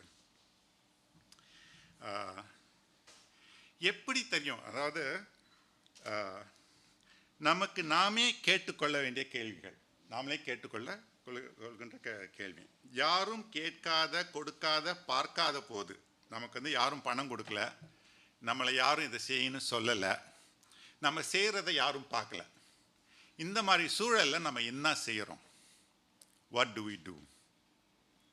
அதுதான் நம்மளுடைய உண்மையான விருப்பம். That's our passion. அது முதல் கேள்வி. 2வது கேள்வி வந்து, பெரும்பாலானோர் ஏற்றுக்கொள்ளும் சில நம்மை உறுத்தும். பெரும்பாலும் ஏற்றுக்கொள்வாங்க. எல்லாரும் என்ன பையன் இது நல்லா தானே இருக்குது, லதா எழுத்துரை வந்து இத்தனை வருஷமாக பயன்படுத்திட்டு இருக்கல விண்டோஸில். யாரும் நான் போய் மைக்ரோசாஃப்ட் கிட்ட சொன்னேன், என் எல்லா நிறுவனங்களில் இருக்கின்ற உயர் அதிகாரிகளுக்கும் எனக்கு நல்ல பழக்கம், நண்பர்கள். அவங்கள பற்றி நான் தாக்குவேனே தவிர நண்பர்கள். அவர் பேர் நான் சொல்ல விரும்பலை. அவரை நேராக போய் சந்திக்கும் போது பல மாநாடுகள் அவரை சந்திப்போம். சொல்லும்போது, ஏன் இன்னும் லதாவை போட்டு பண்ணியிருக்கீங்க? சரி, லதாவை தூக்கி போட்டு நிர்மலா போட்டீங்க, அங்கேனாச்சும் கொஞ்சம் நல்லா வரும்னு பார்த்தா அதை விட மோசமாக இருக்கு அப்படின்னு சொல்லும்போது அவங்க சொல்லுவாங்க, நீ மட்டும்தான் அதை பேசிகிட்டு இருக்க அப்படின்னு. அப்போ யார் கண்ணுக்கும் அது தோணல, நமக்கு தோணுது. So then you know that you are in that fashion. அதாவது இதெல்லாம் ரொம்ப நல்லாயிருக்கும், ஷாக்காக இருக்கும்னு சொல்லிட்டு இவ்வளோ ப்ராப்ளம்ஸ் இருக்குன்னு நான் சொல்ல வரேன்னு பார்க்காதீங்க. But it is true. மூணாவது வந்து வருமான வேறுபாடு இல்லைன்னா, உங்கள்கிட்ட இந்த வேலை ஒன்று கொடுக்குறாங்க, இந்த வேலை ஒன்று இருக்குது, அதுக்கான பேமெண்ட் வந்து மறந்துடுங்க. அது வந்து ரெண்டுக்குமே சமம் அப்படின்னு இருக்கும்போது நீங்கள் எதை தேர்ந்தெடுப்பீங்க? அதுதான் எது பிடிச்சதுன்னு உங்களுக்கு தேர்ந்தெடுக்கிறீங்களோ அதுதான் உங்களுக்கு பிடிச்சது, அதுதான் உங்கள் பேஷன், அது உள்ளுணர்வு. Inner instinct directs you to choose that. So இது மூணும் தான் வந்து இந்த பக்கம் உள்ள அந்த சர்க்கிள் அதை இன்ஃப்ளூயன்ஸ் பண்ணுற இது. So far are we doing good? இல்லை ரொம்ப சிம்பிளான கருத்துக்களை சொல்லிக்கிட்டு இருக்கேன்னா? ஓகே, இது கொடுத்தா தான் பதில் சொல்லுவீங்களா? எஸ்ன்னு சொன்னால் எல்லாத்தையும் கொடுத்துட்டு வந்துடலாம். ஓகே, நம்ம மறுபடியும் அந்த குரலுக்கு வரோம். இந்த சிகப்பு கோடு இருக்கு இல்லைங்களா, அது வந்து இட்ஸ் அ ஃபிக்ஷனல் லைன். இது வந்து ஒரு இமேஜினரி லைன், நம்ம மைண்டில் வந்து நம்ம போட்டுக்கிற ஒரு கோடு. அதுதான் சீலிங், நம்ம போட்டுக்கிற கோடு. நம்மளையே வந்து சென்சர் பண்ணிக்கிறதுக்காக நாம் போட்டுக்கொள்கின்ற கோடு. இது இவ்வளோ தான் என்னால் முடியும், இதுக்கு மேலே பண்ண முடியாது, இதுக்கு மேலே பண்ணாலும் யாரும் கவனிக்க மாட்டாங்க, இதுக்கு மேலே பண்ணாலும் ஒரு காசு கூட கொடுக்க மாட்டாங்க. அது வந்து நமக்குள்ளாரே போட்டுக்கிற கோடு. ஸோ நம்மளோட எய்ம்லாம் என்ன இருக்குன்னு சொன்னால், அந்த தலை இருக்குல்ல, அது வந்து அதோட முட்டும், அதுக்கு மேலே போக மாட்டோம் நம்ம. That's our ceiling, you know. இதோட முடிஞ்சு தூக்கி போட்டு போக போகிறேன் அப்படின்னு சொல்லி அதுதான் சீலிங். இதுக்கு மேலே என்னால் ஏம் பண்ண முடியாது. அதை தாண்டி போகிறது தான் உயர் உள்ளல் அப்படின்னு நான் நினைக்கிறேன். வள்ளுவர் எப்படி சொன்னார்னு தெரியல, அவரை போய் கேட்டுட்டு வரணும். இப்போ தான் நம்ம 2000 வருஷம்லாம் சாதாரணமாகிடுச்சிங்களா? சாதாரண கேட்டு வரணும். என்னோட புரிதல் என்னன்னா, அந்த லைனை பிரேக் பண்ணணும். அப்போ தான் அங்கே வந்து இட்ஸ் நாட் ஈஸி. இன்னொரு நண்பர் ஒருத்தர் இருக்கான், ரெண்டாவது ஒரு கம்பெனி ஸ்டார்ட் பண்ணோம். எங்கள் நாட்டில் வந்து இந்த இன வேறுபாடெலாம் கிடையாது. அவர் சீனராக இருக்கலாம், நம்ம மலாய்க்காரர்களாக இருக்கலாம், அங்கே ரொம்ப நெருங்கிய நண்பர்களாக இருப்போம். ரொம்ப காலத்து ஒன்றா வேலை செஞ்ச நண்பனை கேட்டான், நீ எப்படி எப்போவுமே பாசிட்டிவாக இருக்க அப்படின்னு சொல்லிட்டு. வாய் அப்படின்னு கேட்கும்போது, you know it's very tiring to be positive all the time அப்படின்னு சொன்னார். நான் கொஞ்சம் கூட யோசிக்காமல் உடனே, but it's very draining to be negative. அவனுக்கு எப்படி நான் இவ்வளோ நான் அவனுக்கு உள்ள இது வந்து நான் மிகப்படுத்தி சொல்லலை, அவனுக்கு எப்படி இந்த பாசிட்டிவாக இருக்கிறது வந்து ஒரு விந்தையாக இருக்கோ, அது மாதிரி நெகட்டிவாக இருக்கிறது எனக்கு விந்தையாக இருந்துச்சு. அது ஒரு நல்ல ஒரு கான்வர்சேஷன். பல இடங்கள் அதை சொல்லியிருக்கேன். நான் அவங்ககிட்ட சொல்லிட்டேன், I'm going to quote this அப்படின்னு சொல்லிட்டு. ஸோ பெர்மிஷன் வாங்கினேன், கிராண்ட்டு. பேரை மட்டும் சொல்லக்கூடாது. ஸோ இது வந்து நமக்குள்ளார போட்டுக்கிற கோடு. அந்த கோட்டை தாண்டலைன்னு சொன்னால் இந்த ட்ரெயின் இருக்கும் நமக்கு. It will be training. அந்த நெகட்டிவ், ஐயோ செய்ய முடியலையே, முடிக்க முடியலையே, டைம் லைன்ஸ், டெட் லைன்ஸ் எல்லாம் வந்துக்கிட்டே இருக்கும். இப்போ எனக்கு எழுத்துரு ப்ராஜெக்ட்ஸ் வந்துச்சுன்னு சொன்னால், பெரும்பாலும் எனக்கு வர்ற எழுத்துரு ப்ராஜெக்ட்ஸ் எல்லாம் இந்தியாவிலேருந்து வராது. ஆனால் நான் பண்ணுறதெல்லாம் இந்திய மொழிகளுக்கு. நாடுகளையும் சொல்ல மாட்டேன். அப்புறம் எனக்கு நீச்சல்காரன் ராஜா அங்கே இருக்கார், போட்டியாக வந்துடுவார். அவரும் நண்பர் தான், சும்மா விளையாட்டுக்கு சொல்கிறேன்.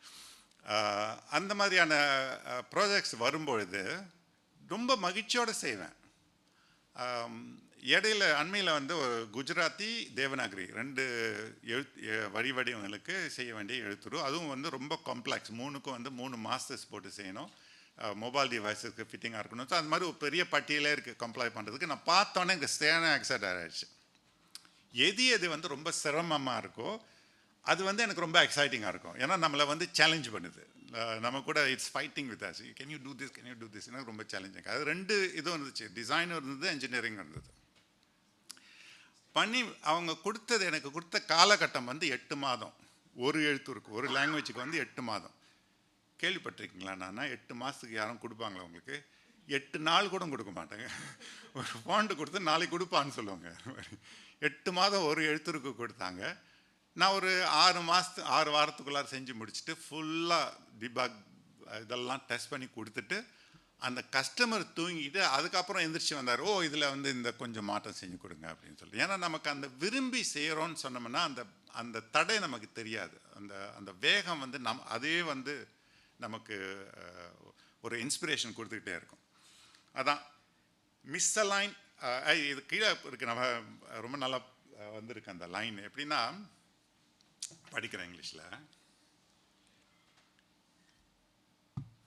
People in conflict with themselves don't just underperform. அதாவது conflict with themselves, அவங்களோட விருப்பத்துக்கும் அவங்க செயலுக்கும் வந்து ஒரு ஒவ்வாமை இருந்துச்சுன்னு சொன்னால், அவங்க விரும்புகிறத செய்யாமல் செய்யறத விரும்பாமல் இருக்கிற அந்த சூழல் அவங்க இருந்தாங்கன்னு சொன்னால், அவங்க வந்து அவங்களோட பெர்ஃபார்மன்ஸ் மட்டும் குறையிறதில்ல, அவங்களோட அவுட்புட் மட்டும் குறையிறதில்ல. தே டிஸ்எங்கேஜ், அப்படி தூக்கி போட்டு போயிடுவாங்க. தே டிஸ்எங்கேஜ் அண்ட் பிகம் பிட்டர்.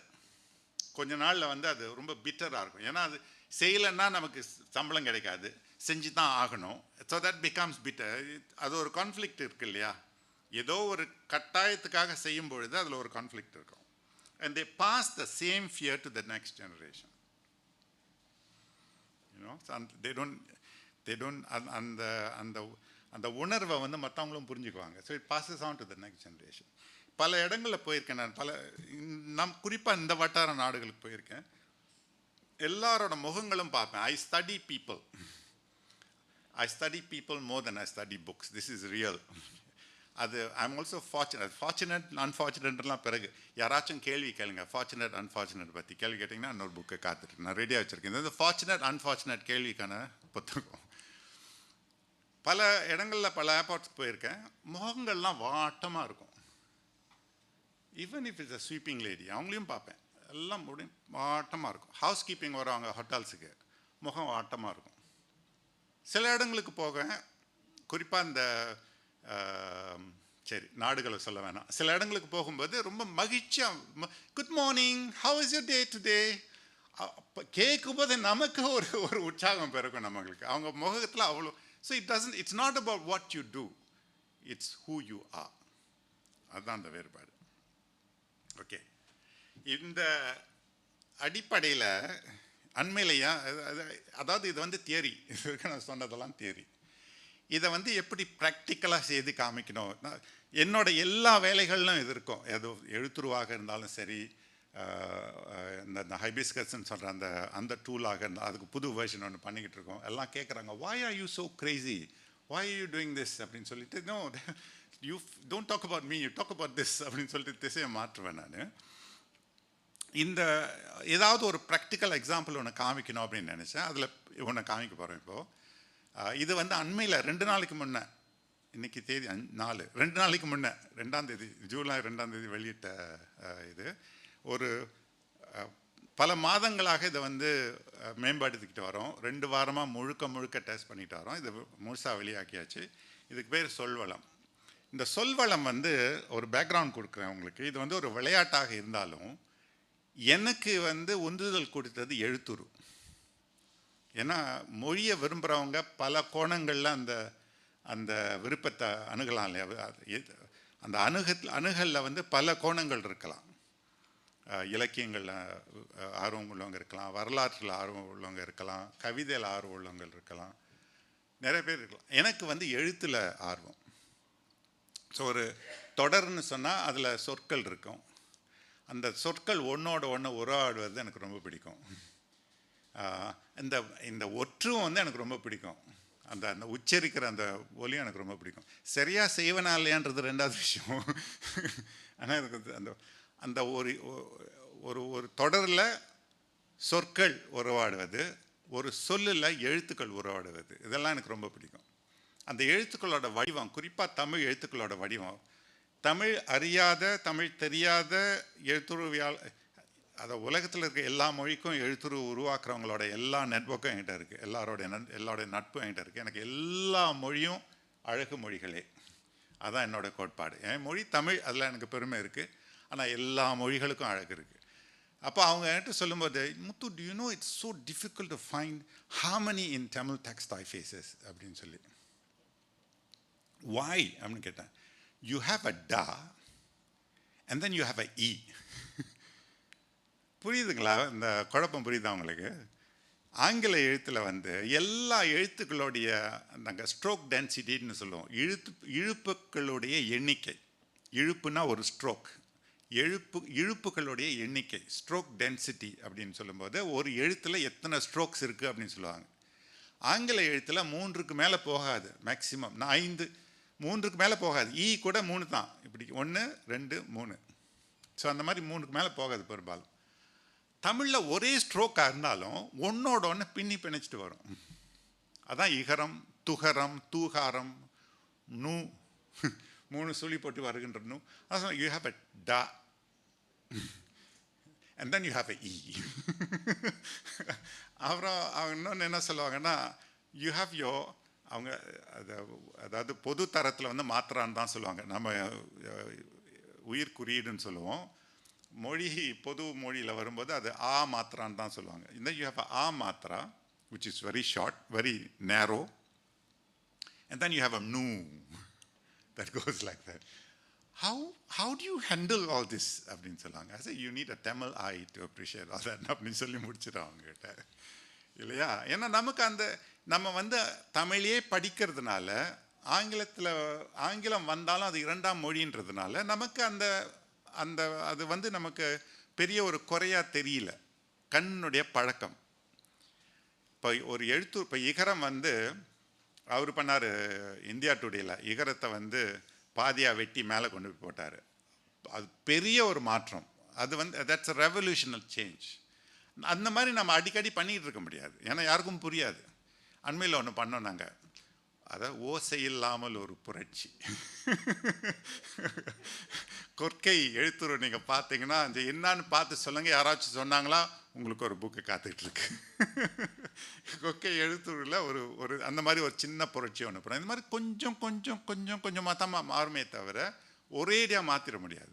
ஆனால் அந்த மொழியை படிக்கிறவங்களுக்கு அந்த பழக்கம் இருக்கும். அதை நம்ம முதல்ல மதிக்கணும். லதா, நிர்மலா என்ற எழுத்துருக்கள் வந்து ஏன் வந்து அழகாக இல்லைன்னு சொன்னால், அதாவது நம்ம கண்களுக்கு ஏன் அது அழகாக இல்லைன்னு சொன்னால், அது எழுதி உருவாக்குனவங்களுக்கு தமிழ் படிக்க தெரியாது. நண்பர்கள் தான் 2 பேருமே எனக்கு நல்லா தெரியும். ஆனால் அவங்க வந்து என்ன செஞ்சுருக்கணும், தமிழ் படிக்க தெரிஞ்சவங்கள தமிழ் படிக்க தெரிஞ்சவங்கள இல்லை, தமிழ் படிக்கிறவங்கள. 2க்கும் வேறுபாடு நிறையா இருக்குது. எனக்கு தெரிஞ்ச பல வெள்ளைக்காரங்களுக்கு தமிழ் படிக்க தெரியும், ஆனால் அவங்க தமிழ் படிக்க மாட்டாங்க. 2க்கும் நிறைய வேறுபாடு இருக்குது. ஸோ அவங்ககிட்ட கொண்டு போய் கொடுத்து, இதை வந்து உங்களுக்கு உகந்ததாக இருக்கா, அதில் வந்து ஒரு எழுத்து அமைதி தெரியுதா, எழுத்துக்கள் எல்லாம் பக்கத்தில் நல்லா உக்காந்துருக்குதா, எப்படி இருக்குது, நீங்கள் இயல்பாக படிக்கிற நூல் மாதிரி இருக்கா, வேறுபட்டிருக்கா அப்படின்னு கேட்டிருக்கணும். அவங்க கேட்கல. கேட்காம பண்ணிட்டாங்க. அவங்க பண்ணிட்டாங்க, நம்ம படிக்கிறவங்களும் போய் சொல்லலை. அதனால தான் நமக்கு நிறைய வேலை இருக்குது. there's so much for us to do. இந்த ரோஜா முத்தையா ரிசர்ச் லைப்ரரியில் தமிழ் ஃபாண்ட் ஸ்டுடியோ தொடங்கி இருக்கிறதும், நாங்கள் இது வரைக்கும் செஞ்ச இந்த 2 ஒர்க் ஷாப்ஸ் போதாது. இன்னும் நிறைய இந்த அவேர்னஸ் வந்து நமக்கு நிறையா வேணும். அதுக்கு காரணம் என்னன்னா, எழுத்துரு இஸ் அ ஃபெசாட். அதுதான் வந்து வெல்கம் பார்டர் தான். வருகின்ற தலைமுறை ஒரு மொழியில் இயங்குகிற தலைமுறை கிடையாது. ஆங்கிலத்தை ஆயிரக்கணக்கான எழுத்துக்களை பார்த்துட்டு இது எல்லாமே லதாவிலையும் எல்லாமே நோட்டசான்ஸ் தமிழ்லையும் பார்த்துக்கிட்டு இருந்தாங்கன்னு சொன்னால், we will not be able to attract them. So அந்த அடிப்படையில் இதுக்காகவே அதாவது ஏற்கனவே உருவாக்கப்பட்ட ஒரு எழுத்துரு, அதில் வந்து அதுக்கு பேர் வந்து குயில். இதில் இருக்கிற இந்த நூலில் இருக்கிற பின்னால் இருக்கிற இந்த இதை வந்து குயிலில் தான் போட்டோம். இதுக்கு கூட ஒரு சின்ன போராட்டம் நடந்துருச்சு, ஆனால் எல்லாமே வெற்றி பெற்றுட்டோம். இந்த குயில் இதெல்லாம் போட்டிருக்கு. இதில் வந்து ஒவ்வொரு எழுத்தினுடைய தனித்துவமும் தனிச்சு காட்டும். எதையுமே வந்து சட்டலாக போட்டிருக்க மாட்டோம். அங்கே அந்த எழுத்துக்கு மூக்கு இருக்குன்னு சொன்னால் அந்த மூக்கு தெளிவாக காட்டும். நான் மூக்கு, நான் வாலு, நான் நாக்கு. சா வந்து நடுவில் இருக்கிறதோட பேர் நாக்கு. ஆனால் சாளரம், நான் விண்டோ, நான் குடம் அப்படின்னு சொல்லிட்டு ஒவ்வொரு எழுத்துக்கும் ரஞ்சித் இருக்கார், அது வந்து ஒரு ப்ரெசன்டேஷனே பண்ணியிருக்காரு. நம்ம anatomy of தமிழ் லெட்டர்ஸ். எவ்வளோ தூரம் ஆராயிரம் பாருங்கள் எழுத்துக்களை. அந்த ஒவ்வொரு எழுத்துக்களுடைய பகுதிக்கும் நாங்கள் பேர் கொடுத்து அந்த பகுதியெல்லாம் சரியாக வெளியே வரணும்னு காமிச்சிட்டு இந்த மாதிரியான ஒரு எழுத்துரு இருக்கும்போது இதை எப்படி மற்றவங்ககிட்ட சொல்கிறதுன்னு சொல்லும்போது எங்களுக்கு தொன்பட்டது வந்து இந்த விளையாட்டு தான். So I'm going to show you this game. சொல்வளம், இந்த விளையாட்டினுடைய பேர் வந்து சொல்வளம். ஓகே, அங்கே ஒரு டேக்லைன் போட்டிருக்கேன். This is important. Quality is not a feature. தரம் என்பது ஒரு அம்சம் கிடையாது. It's not a feature. ஒரு ப்ராடக்ட் எழுதும்போது, ஒரு ப்ராடக்டை டிசைன் பண்ணும்போது ஸ்பெசிஃபிகேஷன் எழுதுறீங்க இல்லையா, the product must be of quality அப்படின்னு யாரும் எழுத மாட்டாங்க. It's not a feature. It is what happens when you aim high. உள்ளுவதெல்லாம் உயர் உள்ளல். அந்த எய்ம், அந்த ஹையாக நீங்கள் எய்ம் பண்ணும்போது குவாலிட்டி தானாக வரும், மற்றவங்களுக்கும் தெரியும். இது வரைக்கும் பேசுகிறதெல்லாம் உங்களுக்கு ரிஃப்ளெக்ட் ஆகிருக்குன்னு நினைக்கிறேன். So it synchronises. Okay, let me show this demo. இது வந்து சொல் விளையாட்டு. இதை நாங்கள் என்ன பண்ணோம்னா, வெறும் சொற்களை போட்டு நீங்கள் தேடுங்க, இது கண்டுபிடிங்க அப்படின்னு சொல்கிறது போட்டுட்டு நீங்கள் இது விளையாடுங்க, இது சொல் விளையாட்டுன்னு சொல்லிடலாம். அது ரொம்ப நல்லா செஞ்சிடலாம். ஆனால் அதை விட தாண்டி போகணும். இப்போ எல்லாருமே நல்ல மொபைல் டிவைசஸ் வச்சுருக்காங்க. ஆண்ட்ராய்டாக இருந்தாலும் சரி, ஐஃபோனாக இருந்தாலும் சரி. அதில் வந்து நிறைய ஃபீச்சர்ஸ் இருக்குது. அதில் சவுண்ட் இருக்குது, நல்ல ஹை குவாலிட்டி சவுண்ட் இருக்குது, வைப்ரேஷன்ஸ் இருக்குது, ஹாப்டிக் ஃபீட்பேக் இருக்குது. இதெல்லாம் ஏன் சும்மா கிடக்கணும் டிவைஸில்? அதெல்லாம் மற்ற சாஃப்ட்வேர் மட்டும்தான் பயன்படுத்தணும், நம்மளும் பயன்படுத்துவோம் அப்படின்னு சொல்லிட்டு எல்லாத்தையுமே புல் பண்ணி everything that we can find on the device. நீங்கள் அவ்வளோ பணம் போட்டு வாங்கியிருக்கீங்க இல்லையா, அந்த பலனை உங்களுக்கு கொடுக்கணும். அதுதான் அந்த நோக்கம். ஸோ இங்கே வந்து நீங்கள் சவுண்டை பார்க்கலாம், நான் காட்ட போகிற எழுத்தை பார்க்கலாம். அந்த ஹாப்டிக் ஃபீட்பேக் வந்து உங்கள் மொபைல் டிவைஸில் தான் தெரியும். So you can play with this is completely free. You can download and use. Okay, இதுதான் அந்த 4 கேம்ஸை போட்டிருக்கோம் உள்ளுக்கு. ஒவ்வொன்றும் தனித்தனி ஆப்பாக போகலாம்.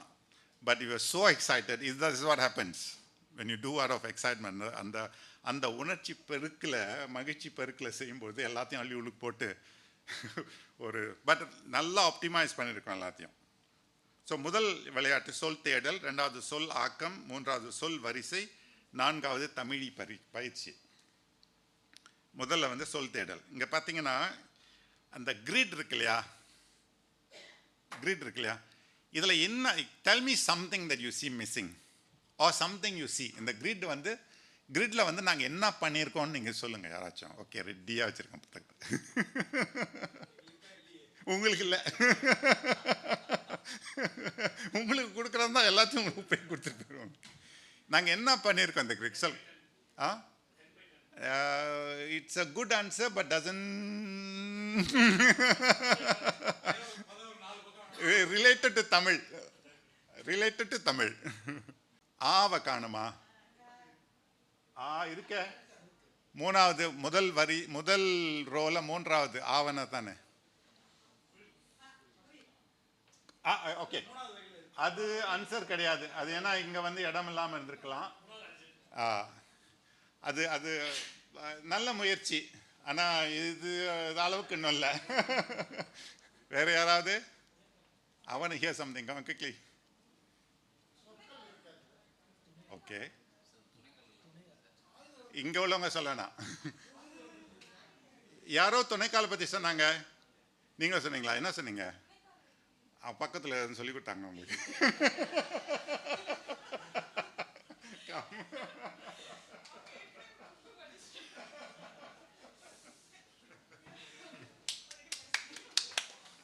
ஓகே, இங்கே என்ன பண்ணனா, இந்த கட்டத்தினுடைய நோக்கம் விளையாட்டு சொற்களை தேடி கண்டுபிடிங்களா சொன்னீங்க. எல்லாம் சரிதான் சார், மன்னிக்கணும், கொஞ்சம் எக்ஸைட்மெண்ட்டுக்காக. உங்களுக்கு நூல் வேணுன்னா நான் ஏற்பாடு பண்ணுறேன் உங்களுக்கு. இங்கே வந்து சொற்களை தேடி கண்டுபிடிக்கிறது மட்டும் நோக்கம் கிடையாது, எழுத்துக்களை சுவைக்கணும். We want you to enjoy the beauty of the letter form. And also my font. That's the second. Okay, the beauty of the letter form that is brought out by my font. அப்படின்னு சொல்கிறதுக்காக இப்போ பார்த்தீங்கன்னா ஒவ்வொரு எழுத்தும் பளிச்சுன்னு தெரியும். எங்கேயுமே வந்து ஒரு குழப்பம் இருக்காது, மயக்கம் இருக்காது, வடிவ மயக்கம் இருக்காது. there is no ambiguity. கானா கா, அது சாவும் கிடையாது, தாவாக இருக்கலாமான்ற ஒரு எண்ணம் ஒரு ஒரு ஒரு ஐயமும் வராது நமக்கு. அது ஒன்று இல்லையா. இரண்டாவது வந்து இந்த மாதிரியான கட்டங்கள் வந்து பெரும்பாலும் லத்தீனில் தான், லத்தீன் ஆங்கிலத்தில், எங்கள் ஊர் மலாயில் தான் அந்த மாதிரி இருக்கும். அதுக்கு காரணம் என்னென்னா அந்த எழுத்தினுடைய வடிவ அமைப்பு இருக்கு இல்லையா, உயரமும் அந்த வித் அண்ட் ஹைட் இருக்கு இல்லையா, அதெல்லாம் ஏறக்குறைய ஒரே மாதிரி இருக்கும். எல்லாம் கேபிட்டலில் தான் போடுவாங்க, ஸ்மால் கேஸ் யாரும் போட மாட்டாங்க. ஏன்னா ஸ்மால் கேஸில் வந்து ஐ வந்து ரொம்ப சின்னது, கேபிட்டல் ஐயில் வந்து மேலே 2 பார் கிராஸ் பார் இருக்கு. ஸோ தமிழுக்கு எப்படி பண்ணும்போது ஒகர ஓகாரம் ஆகாரம் ஔகாரம் ஏகாரம் எகரம் இதுக்கெல்லாம் போட்ட அந்த கொக்கி கொம்பெல்லாம் உள்ளுக்கு போட்டோம்னா என்ன ஆகும், இந்த கிரிட்டு திணறி போயிடும். ஏன்னா நோ எழுதுனீங்கன்னா இவ்வளோ பெருசாக வரும், இரு போட்டிங்கன்னா இவ்வளோ சின்னதாக இருக்கும். It won't look harmonious in the grid. இங்கே கொஞ்சம் இன்ஜினியரிங் வேலை பண்ணோம். என்னன்னா நாங்களே ஒரு ருட்டீன், ஒரு இதுக்கு ஏஐலாம் தேவையில்லை, ஒரு சின்ன கோடு எழுதி ஏஐ பயன்படுத்தி இருக்கோம். ஆனால் இதுக்கு நாங்கள் ஏஐ பயன்படுத்தலை. ஏன்னா ஒரு சின்ன கோடு எழுதி எங்கெங்கே ஆகார குறியீடு வருதோ, ஏகார குறியீடு வருதோ, ஓகாரம் ஓகாரம் ஔகாரம் இந்த குறியீடெலாம் வந்துச்சுன்னு சொன்னால் அந்த எழுத்தில் அந்த சொல் எனக்கு வேணாம் இந்த விளையாட்டுக்கு. ஸோ இந்த மாதிரி குறியீடு இல்லாத சொற்களை மட்டும் பொறுக்கி எடுத்ததில் இன்னொன்று என்னென்னா வடமொழி எழுத்துக்கள்லாம் எடுத்துட்டோம் நாங்கள், இந்த கிரந்த எழுத்துக்கள்லாம் எடுத்துட்டோம். ஒன்று அது அகலம் ரொம்ப கூட இருக்கும், ரெண்டாவது அந்த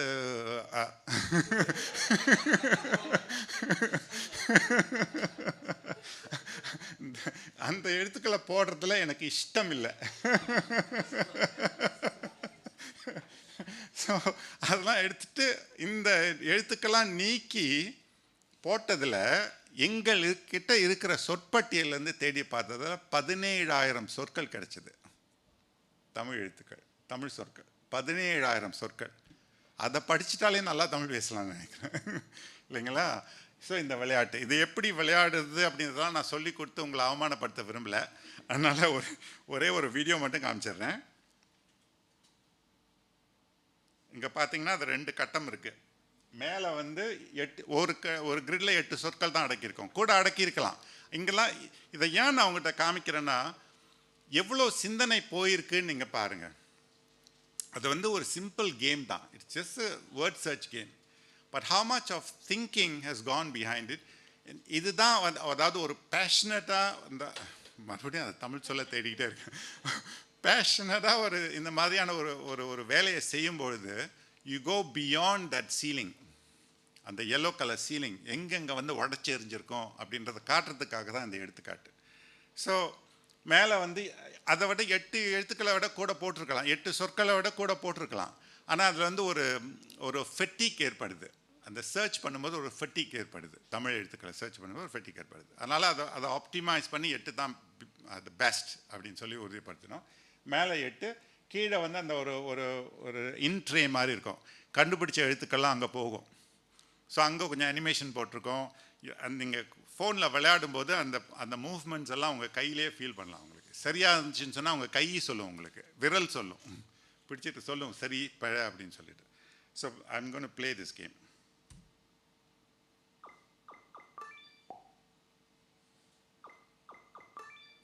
அந்த டுப்னு வரும்போது ஒரு ஒரு ஒரு ஒரு ஒரு you can feel the haptic.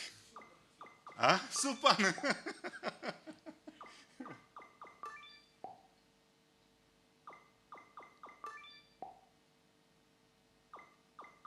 Okay, இங்கேயும் நிறைய தாட்ஸ் போயிருக்கு. இங்க பாருங்க, அது தேட தேட தேட மேலே வந்து ப்ரீவியூ காமிக்குது.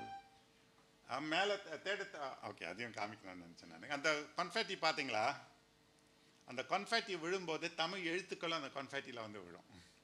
விதவிதமான எழுத்துக்கள் விதவிதமான நேரத்தில் கன்ஃபெட்டியில் வந்து விழும். இதெல்லாம் கிரேசி ஐடியாஸ். முதல் என்ன சொல்ல, அந்த ப்ரீவியூ பார்த்தீங்க இல்லையா, அந்த எழுதும்போது நீல கலரில் வந்ததில் அந்த எழுத்துக்கள் அது வந்து ஆங்கிலத்துக்கு அது மாதிரி வராது. ஏன்னா the letter forms are simple. தமிழில் சர்ச் பண்ணும்போது நீங்கள் சரியான எழுத்து தொட்டிங்களா இல்லையா அப்படின்ற ஒரு சந்தேகம். ஏன்னா நாங்களே விளையாடி பார்க்கும்போது அந்த மாதிரி உணர்வு எங்களுக்கு ஏற்பட்டுச்சு. தட்டமா சரியா பையா அப்படின்னு சொல்லி மேலே ப்ரீவியூ வரும்போது நமக்கு தெரியும் தட்டம் தொடலை அப்படின்னு சொல்லிட்டு. இன்னொன்று என்ன பண்ணணும்னு சொன்னால், இதெல்லாம் தொழில் ரகசியங்கள் எல்லாம் உங்களுக்கு ஒப்பனாக சொல்லிடுறேன் உங்களுக்கு. இன்னொன்று என்ன பண்ணணும்னு சொன்னால், ஒரு அல்காரிதம் உருவாக்கணும். அதாவது அவர் வந்து ஒரு சொல்லை தட்டிட்டு ரெண்டாவது சொல் சரியாக தட்டிட்டாருன்னு சொன்னால் ஏறக்குறைய அவர் கண்டுபிடிச்சிட்டாரு எங்கே இருக்குது அந்த சொல்லுன்னு. அப்போ விரல் கொஞ்சம் நவந்தாலும் நாங்கள் சரியாக போட்டுருவோம். எப்படின்னா இதில் சாப்பாடுலாம் சாப்பிட்டு பாயசம் கொஞ்சம் அதிகமாக சாப்பிட்றாருன்னு சொன்னால் அவர் பாயசம் விருப்பம்னு தெரியும், அவர் கேட்கறதுக்கு முன்னாடி நம்ம போட்டுருவோமே. அந்த மாதிரி we'll just follow, we just snap the letter selection to the particular grade. முடிச்சிட்ட பிறகு அங்கே ரிவார்ட்ஸ்லாம் இருக்குது. பொருள் அறிவோம், பொருள் அது அடுத்த கேமில் காமிக்கிறேன். நீங்கள் கண்டுபிடிச்ச எல்லா சொற்களுக்கும் பொருள் இருக்குது. அது ஒரு க்ரைட்டீரியா. அந்த 17,000 சொற்கள்னு சொன்னேன் இல்லையா, எல்லாத்துக்குமே பொருள் இருக்குது. You can get meanings. இதுக்கு நான் வந்து தமிழ் வர்ச்சுவல் அகாடமிக்கு நான் நன்றி சொல்லணும். அவங்க வந்து இந்த தமிழ் வர்ச்சுவல் இது மெட்ராஸ் தமிழ் லெக்சிகன் வந்து அவங்க ஓப்பன் சோர்ஸாக அவங்க அப்லோட் பண்ணி கொடுத்துருக்காங்க. எனக்கு தனிப்பட்ட உரிமமும் கொடுத்துருக்காங்க. நண்பர்கள் பலரும் அதை பயன்படுத்தியிருக்காங்க. ஸோ அதுலேருந்து சில இது வந்துச்சு. அங்கேயும் சில சிக்கல்கள் இருந்துச்சு. சில பொருள்லாம் வந்து தற்காலத்துக்கு ஒவ்வாத பொருள்லாம் இருந்துச்சு. அதெல்லாம் எனக்கு ஒரு கண்டென்ட் க்யூரேட்டர் இருக்காங்க இங்கே, அவங்க கோகிலா. அவங்க தான் வந்து இந்த பின்னால் இருக்கிற சொற்கள், அந்த கண்டென்ட், அந்த அப்புறம் வருகின்ற அந்த தொடர்கள் இதெல்லாத்தையும் வந்து க்யூரேட் பண்ணுறவங்க அவங்க. மூணாவது கேமை நான் காமிக்க விரும்பல, நான் நேரம் பார்த்தாது. அங்கேயும் ஒரு சேலஞ்ச் இருந்துச்சு. நான் இப்போ சொல்லிடுறேன் உங்களுக்கு. இப்போது திருக்குறளை வந்து நாங்கள் பிச்சு போட்டு ரேண்டமாக போட்டுட்டு அவங்க வந்து கண்டுபிடிக்கணும்.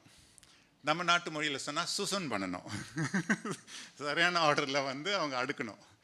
அப்போ அவங்க அடுக்கும்போது இப்போ அப்படியே நாங்கள் போட்டோம்னு சொன்னோமா, இப்போ வெள்ளத்தனைய மலர் நீட்டம்னு ஒரு குறள் இருக்குது.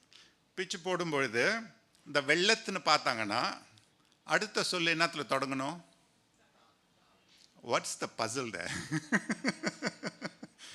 ஸோ நாங்கள் அதை பிரித்து போட்டோம், வெள்ளத்து அணைய அப்படின்னு போட்டு. ஆனால் அனிமேஷன் காமிக்கும் அது எப்படி ஒன்றா பிரியுது, எப்படி ஒன்றா சேருது அப்படின்ட்டு அனிமேஷன் காமிக்கும். So we did a lot of crazy things that no game developer will want to do. That's because you driven by the passion more than anything else. Okay, இது ரெண்டாவது கேம். இது நாங்கள் பண்ணி போட்டப்போ அதை வந்து விளையாடிய இந்த பீட்டா டெஸ்டர்ஸ்லாம் விளையாடினாங்க. அதில் முக்கியமான ஒருத்தவங்க அங்கே இருக்காங்கன்னு நினைக்கிறேன். You here? Yes, Sobhana Ramachandran அங்கே உட்காந்துருக்காங்க. Okay, you own get the book, ஏன்னா அவங்க படிச்சுட்டு கருத்தெல்லாம் சொல்லிட்டாங்க. அவங்க வந்து என்ன சொன்னாங்கன்னா, முத்து சார் இது வந்து எனக்கு எப்படி விளையாடுறதுனே புரியல, என்ன பண்ணியிருக்கீங்க நீங்கள் அப்படின்னு சொல்லிட்டு. இதில் இருக்கிற சவால், சேலஞ்ச் என்னன்னு சொன்னால், எழுத்துக்களை கொண்டு சொல்ல உருவாக்கணும். நீங்கள் சொல் ஆக்கம், இந்த விளையாட்டினுடைய பேர் சொல் ஆக்கம். அப்போது நம்ம ஆங்கிலத்தில் வந்து உயிரெழுத்து தனி, மெய்யெழுத்து தனி. உயிர்மெய் எழுத்து கிடையாது அவங்களுக்கு. வெல்கம் அப்படின்னா WELCOME அப்படிதான், அதுக்கு மேலே ஒன்றும் கிடையாது. தமிழில் வந்து கான்னு சொன்னீங்கன்னா இக்கு இருக்கும், கூ இருக்கும், கீ இருக்கும், காவனா. இங்கே வந்து கீ கொம்பெல்லாம் போட்டுருவோம் நாங்கள், ஏன்னா எல்லா எழுத்துக்களும் இங்கே விளையாடணும் அப்படின்னு சொல்லிட்டு. அப்போ ஒரு கான்னு சொன்னால் 12 வேரியேஷன்ஸ் இருக்குது நமக்கு, புள்ளியோடு சேர்த்து. அப்போது எப்படி அதை போட்டு அத்தனை எழுத்துக்களும் கீழே காமிச்சு அதில் போய் தேர்ந்தெடுத்து பண்ணுறது அப்படின்னு யோசிக்கும்பொழுது இங்கே தான் இந்த என்ஜினியர் புத்தி கொஞ்சம் வேலை செஞ்சு எனக்கு. இல்லை இது okay, I must say something here. Tamil எனக்கு ரொம்ப பிடிக்கும், எல்லா மொழிகளும் எனக்கு பிடிக்கும். நான் தமிழ் என்னோட தாய்மொழின்றதுலாம் எனக்கு அது ரொம்ப பிடிக்கும். அது எவ்வளோ அழகாக வடிவமைச்சிருக்காங்க. இது I am speaking as an engineer, I am not a linguist. அவ்வளோ காலத்துக்கு முன்னே எவ்வளோ நுணுக்கமாக இந்த மொழியை அவங்க வந்து ஆர்கிடெக்ட் பண்ணியிருக்காங்கன்னு பார்க்கும்போது எனக்கு வியப்புக்கு அளவே இல்லை. சில சமயங்கள் அப்படியே எந்திரிச்சிடுவேன் மேசிலேருந்து, சிலிர்த்து போயிடும், இவ்வளோ அழகாக பண்ணியிருக்காங்க அப்படின்னு. அதெல்லாம் எங்கே போச்சுன்னு தான் தேடிட்டுருங்க இப்போது. அந்த ப்ரில்லியன்ஸ், அந்த எக்ஸலன்ஸ் எங்கே போச்சு அப்படின்னு சொல்லிட்டு. அப்போது அந்த ஐ ட்ரூ ஃப்ரம் தோஸ் லாஜிக். இந்த லாஜிக்கை வந்து I've done fonts and engineering and everything else for all Indian languages and Southeast Asian languages. நான் சொல்கிறேன், இந்த என்ஜினியரிங்கை தமிழில் மட்டும்தான் செய்ய முடியும். கைத்தட்டுறதுக்காக தான் சொன்னதை, எனக்காகலை. I want you to feel happy about this. So இதில் என்ன பண்ணோன்னா, மெய்யெழுத்துக்கெல்லாம் மேலே போட்டுட்டோம், உயிரெழுத்துக்களை கீழே போட்டுட்டோம். அந்த எழுத்தில், அந்த சொல்லில் எங்கெங்கே வந்து உயிர்மை எழுத்து வருதோ அதை வந்து மெய்யெழுத்தாகவும் உயிரெழுத்தாகவும் பிரித்து உயிரெழுத்து கீழே போட்டு மெய்யெழுத்தை மேலே போட்டோம். ஸோ அங்கே பார்த்தீங்கன்னா 1 2 3 4 5 கீழே 3 8 கட்டங்கள் தான் இருக்குது, 8 பட்டன்ஸ் தான் இருக்குது. அதுக்குள்ளாரே எல்லாத்தையும் அடக்கிட்டோம். தேவையான எழுத்துக்களை எங்கே கம்போஸ் பண்ண வேண்டிய அந்த 5 சொற்களுக்கும் தேவையான எழுத்துக்களை அந்த 8 கட்டத்தில் அடக்கிட்டோம். முதல்ல வந்து அகரமேறிய உயிர்மை தான் தெரியும். அங்கே வந்து க இல்லை ஆ உயிரெழுத்து மேலே போயிடும். ட ந த ம தெரியுது. கீழே வந்து இ புள்ளி 2 தான் தெரியுது.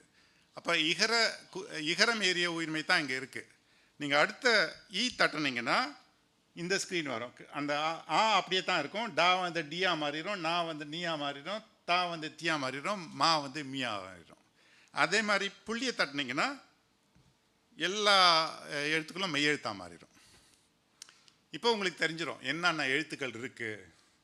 Then you can do and play. So I'm not going to play the game here நேரம் இருக்காது. அதை ஆட்டோமேட் பண்ணி இங்கே தான் சோபனாவோடைய ஃபீட்பேக் ரொம்ப உதவிச்சு. இன்னொருத்தவங்களும் இருக்காங்க, அம்மாஸ்டால் நேம் சங்கீதா அப்படின்னு சொல்லிட்டு. உங்களுக்கு தெரியும் எங்கே நானா, அவருக்கு தெரியும். அவங்க பெங்களூரில் இருக்காங்க. அவங்களும் அடிக்கடி ஒவ்வொரு நாள் அவங்க பிள்ளைங்களாம் பெருசாகிட்டதுனால எனக்கு வேறு வேலை இல்லை, எனக்கு ரொம்ப பிடிச்சிருக்கு, இது எனக்கு புரியல சொல்லிக்கிட்டே இருந்தாங்க. இது செய்துட்ட பிறகு எங்களுக்கு வந்த ஃபீட்பேக் என்ன, இப்போ ரொம்ப நல்லா இருக்குது, அந்த 3 கேமில் இதுதான் ரொம்ப இன்ட்ரெஸ்டிங்காக இருக்குது அப்படின்னு சொல்லி. So that feedback was so helpful. So you see have the game is played. பாருங்கள், ஆ இட் இன் இட் இம் அந்த புள்ளி தட்டி இருக்கிறதுனால எல்லாம் மெய்யெழுத்தா மாறிடுச்சு. இப்போ அவங்க எப்படி விளையாடுறாங்கன்னு பாருங்கள். இங்கே பாருங்கள், அந்த கீழே கட்டத்தை தட்டும்போது அந்த இக்குவேஷனை மேலே காமிக்குது. நா ப்ளஸ் இ ஈக்குவல்ஸ் நீ அப்படின்னு.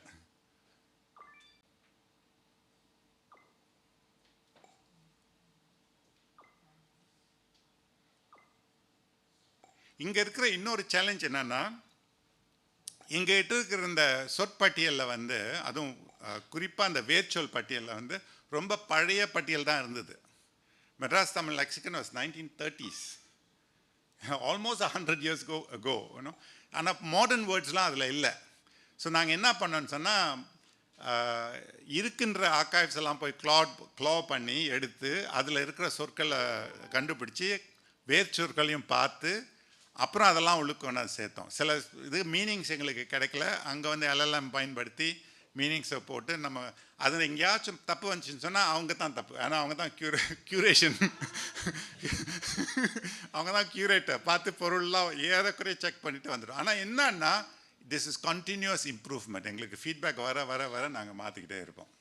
She is not the only one. All of us are responsible. Yeah. Shobana, that's why you are not in the team. Otherwise, you will be part of us. முடிச்சிட்ட பிறகு அதனோட பொருள் கூட நீங்கள் பெற்றுக்கொள்ளலாம். அங்கே பார்த்தீங்கன்னா அட்டம்னு ஒரு சொல் இருந்துச்சு. நான் விளையாடும் போதே பார்த்தேன், ஆட்டம் எனக்கு தெரியும், அட்டம்னு ஒரு சொல் இருக்கான்னு பார்த்தீங்கன்னா அதுக்கான பொருள் கூட காமிக்குது உங்களுக்கு. So it fix up meanings and shows it to you. Okay, 3வது எடுத்து நான் காமிக்கிறேன், அதை பற்றி உங்கள்கிட்ட சொல்லிட்டேன், நீங்கள் விளையாடி பாருங்கள். அடுத்தது வந்து 4வது வந்து தமிழி. இதுக்கு தான் ரொம்ப நேரம் செலவிட்டோம் நாங்கள். ஏன்னா இதை வந்து உங்களுக்கு அதாவது உங்களுக்கு தமிழியை பற்றி தெரியும், தமிழி தெரியாது இல்லையா. அப்போ முதல்ல அந்த எழுத்துரு அந்த வடிவத்தை முதல்ல சொல்லி கொடுக்கணும், அதுக்கப்புறம் தான் அது கேம் வரணும். ஸோ இது கேம் கிடையாது, இது வந்து ஒரு அதான் லேர்ன் தமிழி கற்போம் அப்படின்றது தான் இதனுடைய ஃபீச்சரு. இங்கே வந்து அனிமேட்டட் அதை வந்து நீங்கள் எம்டிஎல்ல தான் கேட்கணும். மெட்ராஸ் தமிழ் லெக்சிகானை ஏறக்குறைய 100 ஆண்டுகளுக்கு முன்பு அந்த மாதிரி போட்டிருக்காங்க. அந்த சொல்ல இருக்குது, அந்த டிக்ஷனரியில் அந்த சொல் இருக்குது, மம்மட்டின்னு இருக்குது. அது பேச்சு வழக்கு மொழியாக இருக்கலாம், பேச்சு வழக்கு சொல்லாக இருக்கலாம். எங்கள் ஊர்லலாம் மம்மட்டின்னு தான் சொல்லுவோம் நாங்கள். அது வந்து பேச்சு வழக்கில் வந்திருக்கலாம். ஓகே, இங்கே வந்து மொழிவாதம் வேண்டாம், நான் தாக்கு பிடிக்க முடியாது, அப்புறம் சுரவியை தான் வரணும் மேடைக்கு. ஸோ இதை பார்த்தீங்கன்னா முதல்ல வந்து இதை எப்படி எழுத கற்றுக் கொடுக்கணும்னு சொல்லி கொடுக்கணும் இல்லையா. இப்போது தமிழில் ஆன்னு சொன்னால் எப்படி எழுதுறதுன்னு நம்ம எல்லாமே கற்றுட்ருக்கோம். நான் மணலில் எழுதி பழகியிருக்கேன். பாலகிருஷ்ணன் ஐயா அவங்கெல்லாம் கொஞ்சம் இளமையானவங்க. அப்போ அவங்க வந்து மேபி நீங்கள் நேரடியாகவே டேப்லெட்டில் படிச்சிருப்பீங்க. நாங்களாம் வந்து மணலில், ஐ திங்க் இளந்தமிழ் கூட மணலில் படிச்சிருப்பீங்கன்னு நினைக்கிறேன். எழுதியிருக்கீங்களா மணலில்? நாங்கள் மணலில் எழுதியிருக்கோம், அவனெல்லாம் எழுதியிருக்கோம். அந்த மோட்டோ ஸ்கில்ஸ் டெவலப் பண்ணுறதுக்காக பண்ணியிருக்கோம் நாங்கள். தமிழியை வந்து யார் படிச்சிருக்கா, யார் எழுதியிருக்கா, யாருக்கிட்ட போய் நம்ம இன்டர்வியூ பண்ணி அது அந்த எந்த ஸ்ட்ரோக்கை முதல்ல போகிறதுன்னு கண்டுபிடிக்கிறது இல்லை. there's no evidence. எங்கேயுமே இருக்கிற கல்வெட்டுகளை எடுத்து படித்தா கூட அதை எப்படி எழுதியிருக்காங்கன்னு நமக்கு தெரியாது. எந்த ஸ்ட்ரோக் ஆர்டர், நமக்கு ஸ்ட்ரோக் ஆர்டர்ன்றதே கிடையாது. So when there is a problem, an engineer looks at it as an opportunity.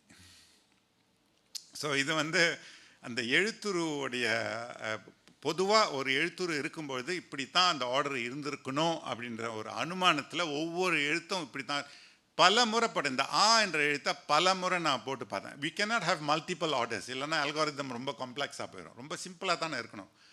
அப்போது மல்டிபிள் ஆர்டர்ஸ் போட்டு பார்த்தேன்.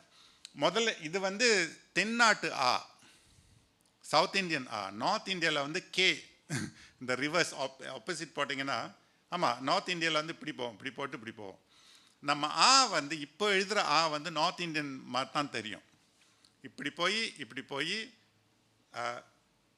ரைட்டில் வந்து ஒரு கோடு போடுவாங்க. நீங்கள் இப்போ நம்ம எழுதுகிற ஆ பார்த்தீங்கன்னா, நம்ம இப்படி போட்டு பேனை எடுக்காமல் இப்படி கொண்டு போனோம்னா ஆ தான் வந்துடுது. எல்லா எழுத்துக்களும் அந்த மாதிரி பார்க்கலாம். கா வந்து ப்ளஸ்ஸு இல்லையா, ப்ளஸ். நீங்கள் எல்லா இந்திய மொழிகளிலும் கா பார்த்தீங்கன்னா அதில் ப்ளஸ் இருக்கும். அந்த அந்த அந்த ஃபார்ம் இருக்கும் அதில். ஸோ ஓகே, எனிவே எல்லாமே அதை பற்றி பேசினோன்னா இன்னொரு செஷன் தான் நீங்கள் ஏற்பாடு பண்ணணும். அதில் ஸோ இதில் இருக்கிற சேலஞ்ச் என்னென்னா, இது எழுத்து வடிவம், அது வந்து எப்படி அந்த அந்த ஸ்ட்ரோக் ஆர்டர், அந்த இழுப்பு வரிசையை வந்து எப்படி அறிமுகப்படுத்துறதுன்னு சொல்லும்போது எங்களுக்கு தென்பட்ட இது தான் அனுமானித்த அந்த ஆர்டரை நாங்கள் போட்டிருக்கோம். ஸோ இதை வந்து முதல் எழுத்தை இப்படி எழுதுறேன். Okay, play. ஓகே, முதல் எழுத்தை இப்படி எழுதிட்டேன், முதல் ஸ்ட்ரோக்கு. ரெண்டாவது ஸ்ட்ரோக் வந்து கீழே உள்ளதை எழுதிட்டு மேலே எழுதணுமா, இந்த வெர்டிக்கல் போடணுமா, வெர்டிக்கல் போட்டு அப்படி போடணுமான்னு யோசிக்கும் பொழுது நேச்சுரலி த பென் கோஸ் தே. அங்கே முடிச்சிச்சு எழுத்து, திருப்பி இங்கே போய் திருப்பி இங்கே போக மாட்டோம். அதனால தான் அந்த ஆர்டர். ஸோ இந்த லாஜிக்கை வச்சு தான் எல்லா எழுத்துக்களுக்கான ஸ்ட்ரோக் ஆர்டர்ஸை நாங்கள் போட்டோம். முதல்ல வந்து அது காமிக்கும் எப்படி எழுதுறதுன்னு, அதுக்கப்புறம் லேசாக ஒரு ஷேடோ காமிக்கும், அது மேலே நீங்கள் எழுதி பழகணும். மூணாவது ஒன்றுமே காமிக்காமல் நீங்கள் எழுதணும் மெமரியிலேருந்து. ஸோ ஒவ்வொரு எழுத்தையும் 3 தடவை சரியா எழுத எழுத எழுத அது வந்து அசஸ்மெண்ட் கொடுக்கும். அந்த ஸ்ட்ரோக் சரியாக, அதுக்கு ஒரு அல்காரிதம் பயன்படுத்தணும், P1 ஸ்ட்ரோக் அல்காரிதம்னு சொல்லிட்டு. அந்த ஆர்டர் எழுதுகின்ற அந்த அந்த அந்த order, direction and close proximity மூணையும் மெஷர் பண்ணிவிட்டு அந்த அந்த அந்த ஸ்காரிங் கொடுப்போம். ஒரு ஸ்கோர் கிடைச்சா கூட பரவாயில்ல, நாங்கள் 100% கொடுத்துருவோம் உங்களுக்கு. நாங்களாம் ரொம்ப நல்ல மனுஷன், நாங்களாம் நல்ல டீச்சர்ஸ். ஸோ இது மூணாவது நீங்கள் எழுதி பழகுற எல்லா எழுத்துக்களையும் எழுதி பழகலாம். ஒரு சில இதில் வேறுபாடுகள் இருக்கும், அதை நீங்களே கண்டுபிடிச்சிக்குவீங்க. நான் we don't have to go so detailed இல்லையா, அதில் வந்து நீங்களே கண்டுபிடிச்சிக்குவீங்க. ஆர்வம் எப்படி இருக்குன்னு பார்க்க போகிறோம். ஏன்னா எங்களுக்கு அந்த அனாலிட்டிக்ஸ் கிடைக்கும், எந்த விளையாட்டுகளை அதிகமாக பயன்படுத்துகிறாங்கன்னு. ஆர்வம் அதிகரிச்சுன்னா we will further develop this. So மூணாவது ஒன்று இருக்குது, நாங்கள் காமிக்கல. ஸோ எல்லாம் எழுதி முடிச்சுட்டு நீங்கள் சொந்தமாகவே அட்டைகளை போட்டுக்கலாம். பேக்ரவுண்ட் எல்லாமே கொடுத்துருவோம், நாங்கள் கொடுத்துருவோம். இப்போ இருக்கிற தமிழ்லேயே நீங்கள் எழுதலாம். வாழ்க அப்படின்னு எழுதுனீங்கன்னா அங்கே தமிழில் வாழ்கன்னு வரும். தமிழையே வந்து நீங்கள் 2-3 ஃபாண்ட்டில் போடலாம். உங்களுக்கு நீங்கள் கொடுத்த பேருக்கு தகுந்தாப்பில் தான் வாழ்ந்துட்டுருக்கேன் நான். தமிழ் எழுத்தையே ஃபாண்ட்டை மாற்றி நீங்கள் போடலாம் உங்களுக்கு. அதுக்கே 3 ஃபாண்ட் போட்டிருக்கோம். எந்தெந்த மொழிக்கோ பண்ணும்போது ஏன் நம்ம மொழிக்கு பண்ணால் என்ன அப்படின்னு இங்கேயும் நீங்கள் கைத்தட்டி நீங்கள் மகிழ்ச்சி அடைந்து கொள்ளலாம். அதுதான் சொல்வலம். அதுதான் நான் சொல்ல இந்த எடுத்துக்காட்டு வந்து ஒரு ஒரு ஒரு செயலை வந்து நம்ம உள்ளார்ந்து செய்யும் பொழுது அதை வந்து எவ்வளோ மகிழ்ச்சியாக செய்கிறோம், அதனுடைய தரம் வந்து அதை பயன்படுத்துகிறவர்களுக்கு எப்படி தெளிவாக தெரியுது அப்படின்றத எடுத்து காட்டுறதுக்காக தான் இந்த செயலியை நான் காமிச்சேன். அதோட ஸ்டீவ் ஜாப்ஸோட ஆப்பிளில் காமிச்சிருக்கலாம், கூகுள் காமிச்சிருக்கலாம், மைக்ரோசாஃப்ட் அவங்கெல்லாம் பண்ணியிருக்காங்க. அது நம்ம பண்ணுது, டஞ்சிபிள், ரியல், நம்ம மொழி சார்ந்தது. அதனால் இதை காமிச்சோம். இது உங்களுக்கு பயனடைஞ்சிருப்பீங்கன்னு நினைக்கிறேன். எனக்கு 3 நூல்கள் இருக்குது. ஒரு நூல் எதுக்கு வச்சுருந்தேன்,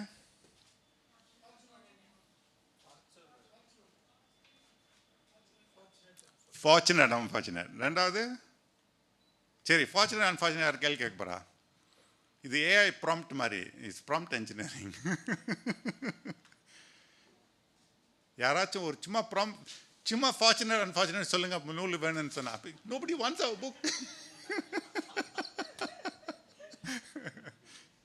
சரி, I'll skip this. அதுக்கு தொடர் கேள்வியாக கேட்டால் அது கொடுக்கலாம் புத்தகத்தை. Postponing the problem. இந்த நூல் எழுதி முடிச்சிட்ட பிறகு நாங்கள் 2 பேரும் பேசிகிட்டு இருக்கும்போது அவங்க சொன்னாங்க,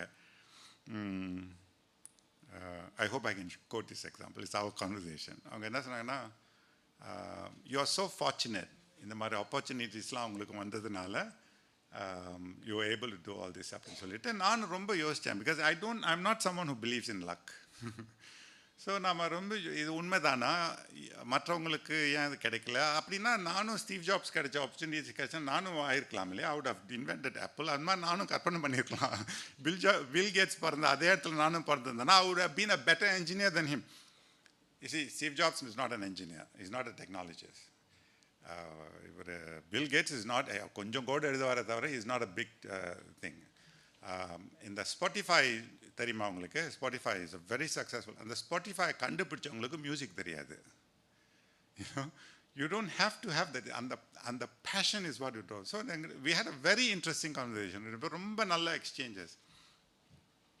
அப்போ நாங்கள் 2 பேரும் பேசிட்டு இருக்கும்போது நான் சொன்னேன், I think what shaped my life is not the opportunities that came in front of me, but the choices that I made. எல்லாருக்குமே ஆப்பர்ச்சுனிட்டிஸ் வரும், எல்லாருக்குமே வாய்ப்புகள் வரும். ஆனால் நம்ம எதை தேர்ந்தெடுக்கிறோம் அப்படின்றது தான் நம்ம வாழ்க்கையை வழி நடத்துது. இது என்னுடைய வாழ்க்கையில் நான் பெற்ற உண்மை. முதல்ல யார் கை தட்டுங்களோ அவங்களுக்கு நூல் கொடுக்குறேன்.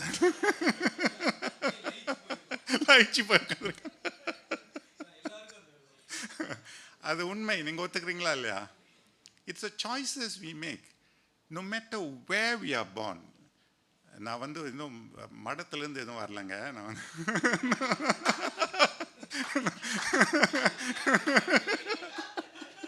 நான் ஒரு என்ஜினியராக பேசுகிறேன்.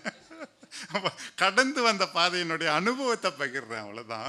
ஐ am not preaching anything. But it's the choices we make. Everybody has free will. No matter who you are, no matter where you are, no matter what you do, நமக்கு அந்த ஃப்ரீ வில் அப்படின்றது இருக்குது.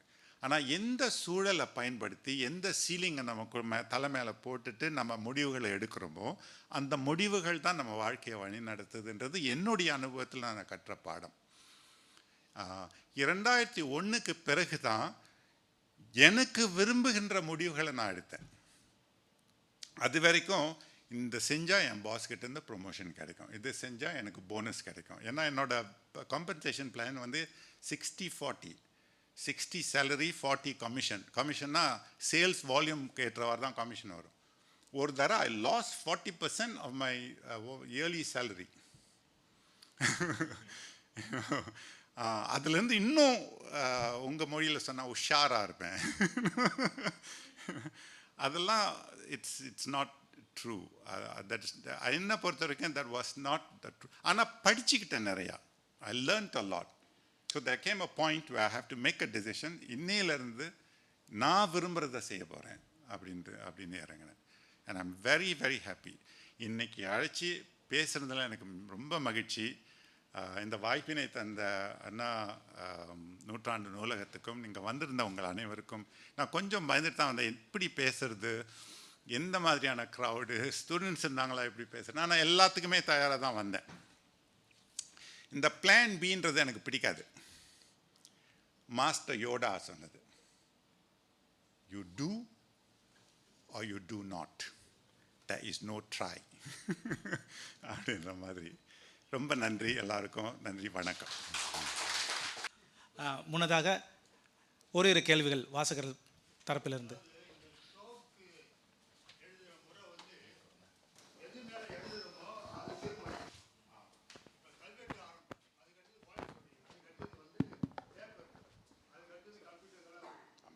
அது உண்மை. நீங்கள் ரொம்ப அருமையான கருத்து. உங்களுக்கு கண்டிப்பாக அது கொடுக்குறேன், நானே கொடுக்குறேன். எழுத்துரு பற்றி கேட்டிருக்காரு. வாங்கய்யா. அருமையான, ரொம்ப அருமையான கேள்வி. ஆக்சுவலி இட் சம்ஸ் அப் அந்த தமிழியோட இதை சம்ஸ் அப் பண்ணுது. ஐயா சொன்னது என்னன்னா, அந்த எழுத்துற வடிவம், எழுதுனுடைய வேகம் எல்லாமே வந்து நம்ம பயன்படுத்துகின்ற அந்த மீடியா, எதில் எழுதுகிறோம், எந்த கருவியை கொண்டு எழுதுகிறோம் அப்படின்னு சொன்னார். அது 100க்கு 100 உண்மை. இந்திய மொழிகள் ஏன் வெவ்வேறு வடிவங்களில் வந்திருக்குன்னு சொன்னால் அதுவும் ஒரு காரணம். முதலாவது ஒலிகள் வெவ்வேறுபட்டிருக்கின்றன. நமக்கு வந்து காற்றொலி இல்லை, வெடிப்பொலி இல்லை, மற்றவங்களுக்கு அது தேவைப்படுது. ஸோ அதுக்கென்ற எழுத்து அவங்களுக்கு தேவைப்பட்டுச்சு. வடநாட்டில் வந்து பெரும்பாலும் இந்த தூரிகை கொண்டு எழுதுவாங்க, இந்த ஃபெதர் அதை கொண்டு எழுதி வனப்பெழுத்து மாதிரி எழுதுவாங்க. அவங்க மைய கொண்டு எழுதுவாங்க. ஓலைச்சுவடியில் எழுதினாலும் மைய கொண்டு தான் எழுதினாங்க. ஒரியா, பெங்காலியெல்லாம் வந்து ஓலைச்சுவடியில் மை கொண்டு எழுதினாங்க. அதனால அந்த எழுத்தினுடைய ஓட்டம், அந்த அந்த இழுப்பினுடைய ஓட்டம் வேற மாதிரி இருக்கும். நம்ம வந்து எழுத்தாணி கொண்டு கீறி எழுதினோம், அதனால அந்த எழுத்தினுடைய ஓட்டம் வேறுபடும். இப்போ இந்த மாதிரி காலகட்டம் எழுதுகிற மீடியா, பயன்படுத்துகிற கருவியை கொண்டு வடிவங்கள் மாறும். பேச்சு அப்படித்தான் நம்ம எழுத்தை பற்றி பேசுவோம். ஆனால் தமிழி கல்வெட்டோடு நின்று போச்சு. ஒவ்வொரு மீடியாவுக்கும் மாறி மாறி வந்தது தான் இப்போ இருக்கிறது. இப்போ நம்ம பயன்படுத்துறது என்ன கேட்டிங்கன்னா தற்கால தமிழி. அந்த கற்கால தமிழி வந்து மாறலை. அப்போது அது எப்படி எழுதுனாங்க அப்படின்றது நமக்கு கிடைக்கல. பார்க்குற அது கல்லில் செதுக்கப்பட்டதுனால அங்கே பயன்படுத்தப்பட்ட கருவி வேறு, இப்போ நம்ம கையிலையும் விரல்லையும் எழுதுறதுனால நம்ம பயன்படுத்துகின்ற கருவி வேறு. அதை எப்படி இங்கே டிரான்ஸ்லேட் பண்ணுறது அப்படின்ற ஆய்வு தான் இந்த பயிற்சி, நாங்கள் கொடுத்த பயிற்சி. அருமையான கேள்விங்க, ரொம்ப நன்றி. ஏற்கனவே வாங்கிட்டீங்களா? ஓ ஓகே, பரவாயில்ல. அது ஓகே சரி. அதனால கேள்வி ஏன் வந்து அவர் ஏற்கனவே பயன்படுத்தியிருக்காரு, அதுக்காக தான் இன்னொரு புத்தகம். அவர் என்ன சொன்னார்னா, அந்த தமிழ் நாங்கள் அந்த கொடுத்துருக்கின்ற அந்த முறை, அந்த அடுக்கு, அந்த ஆர்டர் வந்து உயிரெழுத்து முதல்ல வரல. பெரும்பாலும் நம்ம படிக்கும்போது உயிரெழுத்து முதல்ல படிப்போம், மெய்யெழுத்து ரெண்டாவது படிப்போம் முடியாது. உண்மை தான் அது. அதில் கூட சில வேறுபட்ட கருத்துக்கள் இருக்குது. சில பேர் வடிவத்தை வச்சு முதல்ல தொடங்குவாங்க, டாப்பாமான்னு தொடங்குவாங்க. அது ஒரு பக்கம் இருக்கட்டும். நாங்கள் ஏன் வந்து முதல்ல வந்து கொஞ்சம் உயிரெழுத்து கொஞ்சம் மெய்யெழுத்து போட்டு வருதான்னு சொன்னால், நீங்கள் உடனே ஏதாவது சொற்களை எழுதணும் அப்படின்ற நோக்கத்துக்காக தான். வெறும் ஆ இ ஊன்னு படிச்சுட்டு வந்தோம்னா சொற்கள் எழுத முடியாது. ஆன்ற ஒரு சொல் எழுதலாம், ஆன்னு ஒரு சொல், ஒவ்வொரு எழுத்தும் ஒரு சொல், அப்படின்னு தான் எழுத முடியும். ஆனால் கா படிச்சுட்டு, டா படிச்சுட்டு, ஆ படிச்சுட்டு, ஈ படிச்சுட்டிங்கன்னா எத்தனையோ சொற்கள் எழுதலாம். அதுக்காக தான் அது மாதிரி பண்ணோம். கடைசி கேள்வி போதுங்களா? கடைசி கேள்வி சொல்லுங்க, நிறைவு கேள்வி. Oh wonderful, beautiful question and I'll be very happy to answer this. இதெல்லாம் எங்களுக்கு அடிக்கடி வர்ற கேள்விகள். இங்கே கேள்வி விளங்கிச்சில எல்லாத்துக்கும்? சுருக்கமாக சொல்கிறேன். வாசிக்கோ ஐயா அவர்கள் வந்து வாழும் வள்ளுவம்ன்ற நூலில் வந்து எழுத்துடைய வடிவங்கள் பிற்காலத்தில் மாறி வரும் அப்படின்னு சொல்லி யூகிச்சிருந்தார். எப்படி வந்து இந்த உகர ஊகார குறியீடுகளை கிரந்த எழுத்துக்கு எப்படி பயன்படுத்துகிறோமோ அந்த மாதிரி தமிழ் எழுத்துக்களும் பயன்படுத்துறதுக்குரிய வாய்ப்பு வரலாம் அப்படின்னு சொல்லி ஒரு யூகிச்சிருந்தார். I don't think it was backed by any substantial evidence, but அவருடைய யூகம் அது. என்னோட கருத்து என்னென்னா, எழுத்துருவியலாளர்களோட வேலை வந்து எழுத்துருவை மாற்ற வேலை கிடையாது, அது அழகு சேர்க்குற வேலை தான். அது ஒன்று. ரெண்டாவது வந்து உடனே மாற்றங்கள் வந்து ஏற்றுக்கொள்ளப்பட மாட்டாது. It will not succeed.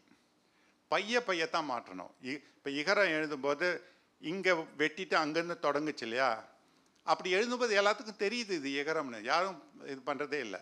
அந்த ஓசை இல்லாமல் ஒரு புரட்சின்னு சொன்னால் நாங்கள் என்ன பண்ணோன்னா, அவுகாரத்துக்கு பயன்படுத்துகின்ற அந்த லா வந்து ஒரு குறியீடு, ஆனால் லா வந்து ஒரு எழுத்து. இது ரெண்டுக்கும் வேறுபடுத்தி காட்டணுன்றதுக்காக ஏற்கனவே தமிழ் குறியீடுக்கு பயன்படுத்தப்பட்ட லாஜிக்கை இதுக்கும் பயன்படுத்தி நாங்கள் வடிவத்தை கொஞ்சம் மாற்றியிருக்கோம். ஆனால் யார் பார்த்தாலும் அது அவுகாரம் புரிஞ்சிடும் அவங்களுக்கு. ஸோ அந்த மாதிரி you have to go to the from the known to a recognisable form. நேரடியாக வந்து நம்ம அதை பயன்படுத்தினா சரியாக வராது. தொடக்கத்தில் வந்து தொழில்நுட்பத்திலே அந்த சிக்கல் ஏற்பட்டிருந்தது. அப்போ எல்லாம் நினச்சாங்க இந்த மாதிரி வந்துருமோ அப்படின்னு பயந்தாங்க. எனக்கு அந்த பயம்லாம் இல்லை. அதுதான் என்னுடைய கருத்து. தேங்க்யூ. சொல்லுங்கள். என்னுடைய ஐ am not an expert in this field. இப்போ எழுத்து அப்படிங்கிற கான்செப்ட் வந்து நான் பார்க்கும்போது எனக்கு சங்க இலக்கியத்தில் வந்து கூர் உளி குயின்ற கோடுமாய் எழுத்து அப்படின்னு வரும். எழுத்து அப்படிங்கிறது வரி வடிவம் நம்ம புரிஞ்சுக்கிறோம். அப்புறம் அதெல்லாம் நான் நிறைய யோசிச்சு பார்த்துருக்கேன். All the Dravidian verbal roots R imperative. அது ஒரு இம்பேரட்டிவ்ல தான், ஒரு கட்டளையில தான் வரும். எழு அந்த மாதிரி மேலே ரைஸ் ஆகுது, அதில் தான் எழுத்து எழுச்சின்னு வந்திருக்குனேன்.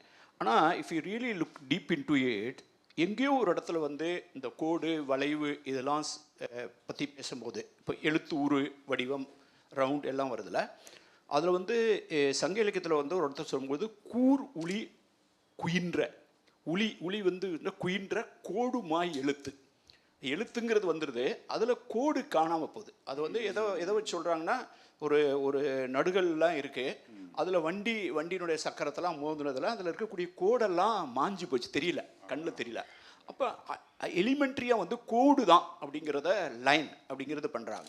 இப்போ we are looking at it the வரி வடிவம் விதின் தி இந்தியன் கான்டெக்ஸ்ட். இப்போ அதான் பேசிகிட்டு இருந்தோம்னா சிந்துவெளி குறியீடுகள் அப்படின்னு நம்ம பார்க்குறோம். ஒன்று வந்து பொறிப்புகள் இருக்குது, குறியீடுகள் இருக்கும்போது majority you will be define by the line. அடுத்து வந்து கிராஃபிட்டி, தமிழில் வந்து பானை கீறல்கள் அப்படின்னு. இப்போ நம்ம வந்து 15,000 மேலே கிடச்சிருக்கக்கூடிய பானை கீறல்கள், இந்தியாவில் கிடச்சிருக்க பானை கீறல்களில் 90 விழுக்காடு வந்து தென்னிந்தியாவில் தமிழ்நாட்டில் கிடச்சிருக்கு. அப்போ அதில் வர்றது எல்லாமே 60% சிந்துவெளி அந்த சைன் அப்படின்னு வாசிக்கப்படாத சைனோட போகுது. அதில் வந்து மெஜாரிட்டி வந்து கோடு தான். இது வந்து 60% அப்படியே மார்ஃபலாஜிக்கலி டேலி ஆகுது. அப்போ வந்து இந்த கிராஃபிட்டி எல்லாமே கிட்டத்தட்ட கோடு தான். ஒன்று கோடாக இருக்குது, இப்படி இருக்கும் இப்படி இருக்கும் இப்படி இருக்கும் கோடு. அப்புறம் நீங்கள் தமிழில் கூட பார்த்தீங்கன்னா வட்டெழுத்து, இந்த உழைச்சி வடியில் எழுதுனது, கிரந்தம் வந்தது, இதுக்கெல்லாம் முன்னால் நீங்கள் பார்த்தீங்கன்னா மெஜாரிட்டி வந்து பேசிக்கலி ஸ்ட்ரோக். அப்போ ஸ்ட்ரோக் அப்படிங்கிறதான், இந்த கோடு அப்படிங்கிறதான் வரி வடிவத்தினுடைய சிந்துவெளி, கிராஃபிட்டி, இந்த தமிழி, இந்த 3 அடிப்படையில் ஒருவேளை நம்ம எழுதுனது வந்து அங்கே எழுதுனது கல், ஸ்டிலைட்டு, பாறை, அப்புறம் வந்து இதை வச்சு கீறுறது பானை, இதை வகையில் கீறுதல் அல்லது கோடு இழுத்தல் அப்படிங்கிறதுல தான் கூர் உளி குயின்ற கோடு மாய் எழுத்து அப்படிங்கிறதுல வந்து நம்ம எடுக்கிறதுக்கு ஸ்கோப் இருக்கான்னு உங்கள்கிட்ட கேட்குறேன். அசைஞ்சி அருமையான விளக்கங்கள் ஐயா. இது வந்து விளக்கமாக தான் கருதுறேன். நீங்கள் என்ன கேள்வி கேட்டிருக்க மாட்டீங்கன்ற நம்பிக்கையில் இது வந்து ஒரு கேள்வின்னு சொன்ன அப்சல்யூட்லி. நீங்கள் அது நீங்கள் உங்ககிட்ட இருந்து ஒரு கேள்வி வருதுன்னு சொன்னால் நான் மறுபடியும் ஸ்கூலுக்கு போகணும். ஒரு ஜோக் சொல்லுவாங்க, மறுபடியும் காலையில் 6 மணிலேருந்து தொடங்குற மாதிரி. எனக்கு ரிலேட் பண்ண முடியல. I'm not a Tamil scholar. But அந்த கீரல் என்று சொல்லும் பொழுது அதுக்கு வந்து டைப்போகிராஃபியில் நிறைய கோரிலேஷன் இருக்குது. பிகாஸ் நாங்கள் எல்லாத்தையுமே, இப்போ ஒரு எடுத்துக்காட்டு சொல்கிறேன் பாருங்க, எனக்கு தெரியாத ஒரு மொழிக்கு ஒரு எழுத்துரு பண்ணுறேன்னு வச்சுங்க. இப்போ கிராஃபிட்டி அப்படின்னு பண்ணும்பொழுது முதல்ல வந்து அதை எப்படி கையில் எழுதுனாங்கன்றது தான் படிக்கிறது தான் எங்களோட இலக்கணம். தொடங்கும்பொழுது முதல்ல அதை கையில் தான் நாங்கள் எழுதி பழகணும். எப்படி எழுதுகிறாங்க, how is the stroke movement எப்படி இருக்குது, எந்த ஆர்டரில் அவங்க. சரி, சைனீஸ் எழுத்துக்கு போனீங்கன்னா ஆமாம், எல்லாம் சித்திர எழுத்துக்கள் தான். அது எழுதுகின்ற ஆர்டர் மாறிச்சுன்னு சொன்னால் பொருள் மாறும்.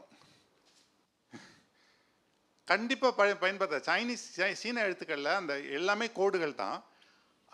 சில கோடுகள் வந்து கார்னராக இருக்கும், சில கோடுகள் வந்து கர்ஃபாக இருக்கும். இப்போ டா எழுதுகிறோம் இல்லையா, டகரம் எழுதுகிறோம் இல்லையா, டா நம்ம எழுதும்போது நேராக நிறுத்தி அப்புறம் இப்படி போடுறோம்.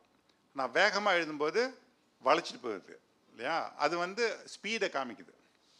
இப்போ நீங்கள் வந்து தொல்காப்பியத்தை சொல்கிறீங்க, நான் வந்து இந்த தியரி ஆஃப் ஸ்ட்ரோக் அப்படின்னு சொல்லிட்டு அந்த பேர் வரல, அது வந்து எங்களுடைய தொல்காப்பியம் மாதிரி.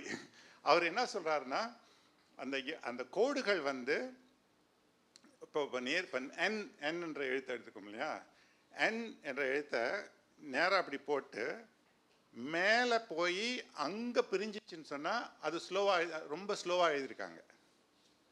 என் என்ற எழுத்துக்கு தெரியுதுங்களா, என் எழுத தெரியுங்களா நம்ம எல்லாத்துக்கும். என் இப்படி எழுதிட்டு மேலே போய் பிரியுது இல்லை, இந்த பக்கம் போகுது இல்லையா, வலது பக்கம் போகுது இல்லையா, இந்த வலது பக்கம் போகிறது வந்து ரொம்ப மேலே போய் வலது பக்கம் போகுதுன்னா அதை ரொம்ப வேகமாக எழுதியிருக்காங்க. அதுக்கு பேர் அதுக்கு பேர் ரிட்டர்னிங் ஸ்ட்ரோக். இப்படி போட்டுட்டு மேலே போய் இங்கே திரும்பினாங்கன்னா ரிட்டர்னிங் ஸ்ட்ரோக். எழுதிட்டு உடனே இங்கிட்டு திரும்பி பாருங்க, அது நான் ரிட்டர்னிங் ஸ்ட்ரோக். அப்போ வேகமாக எழுதியிருக்காங்க. இப்படி எழுதும்போது மெதுவாக எழுதியிருக்காங்க, இப்படி எழுதும்போது வேகமாக எழுதியிருக்காங்க. அந்த அடிப்படையில் அந்த எழுத்துக்களை பார்க்கலாம் நம்ம. அதாவது கையில் எழுதுதாண்டா, ஒரு கோலை வச்சு எழுதியிருந்தா இப்படி வேகமாக போச்சுன்னு சொன்னால் ஃபாஸ்ட் ரைட்டிங், மேலே போய் இப்படி போச்சுன்னு சொன்னால் ஸ்லோ ரைட்டிங். ஏதாச்சும் சொல்லி தப்பிக்கலான்னு பார்த்தா வந்துட்டு நான் வந்து இந்த கோடுங்கிறது இருக்குல்ல, இப்போ எழுத்து அப்படிங்கிற ஒரு வடிவம் இருக்குது, அது எழு அப்படிங்கிறது வந்து இப்போ வந்து சங்க இலக்கியத்தில் வந்து சொல்லும்போது ஒன்று எழுத்து. இப்போ மெய்யின் இயற்கை புள்ளியோடு நிலைங்கும் போதுமே அது வந்து ஒரு கிராஃபிக்காக நம்ம முன்னால் புள்ளி வச்சு எழுதுறது, புள்ளி வைக்க எழுதுறது வந்து தொல்காப்பியத்தில் வரி வடிவம் வருதுன்னு. இப்போ எழுதுதல்னு வரும்போது கண்ணுக்கு மை எழுது அப்படிங்கிறோம். அப்போ வந்து ஒரு அஞ்சனம் கோல் அப்படி ஒரு அந்த மை, அது வந்து கண்ணில் தீட்டுறது வந்து ஒரு பெரிய உளியை வச்சு தீட்டிருக்க மாட்டாங்க. அப்போ ஒரு சாதாரண ஒரு இறகு மாதிரி வச்சு. அப்புறம் மார்பகத்தில் சங்க இலக்கியத்தில் வரும்போது தொய்யில் எழுதுதல் அப்படின்னு வரும். மார்பில் வந்து படத்தை வரைஞ்சான் அல்லது கரும்பு வரைஞ்சான் அப்படின்னு வரும்போது தொய்யில் எழுதுதல் அப்படின்னு. அப்போ அந்த எழுதுதல் எல்லாமே வந்து ஒரு சாஃப்ட் ஒரு மெட்டீரியல், ஒரு மயிலிறகு அல்லது ஒரு சின்ன ஒரு குயில், இந்த மாதிரி எழுத்தாணி, தூரிகை, இந்த மாதிரி இது டூல் வச்சு எழுதியிருக்காங்க. ஏதோ ஒன்று ஒரு மென்மையான ஒன்று வச்சு. ஆனால் அந்த தொடக்கத்தில் வந்து இந்த மீடியம் நீங்கள் சொன்னீங்களா ஊடகம்னு, கருவி ஊடகம். நீங்கள் பேப்பரில் எழுதுறீங்களா அல்லது பனை ஓலையெல்லாம் ஒரிசாவில் பார்த்துருக்கேன். அந்த நீங்கள் சொன்ன மாதிரி இந்த கருப்புது. அப்போ ஓலையில் எழுதுகிறோமா, துணியில் எழுதுகிறோமா, உடம்புல எழுதுகிறோமா அப்படிங்கிறத வச்சு அந்த முதல்ல வந்து நமக்கு பெரும்பாலும் வந்து சிந்துவெளியிலேருந்து இங்கே பானையிலேருந்து அல்லது பாறையிலேருந்து வரும்போது ஒரு இந்த மீடியம் வந்து இந்த ஸ்ட்ரோக் கூர்மையான உளியை வைத்த கீறுகிற கோடு அப்படிங்கிற கான்செப்ட் இருக்குமாங்கிறக்காக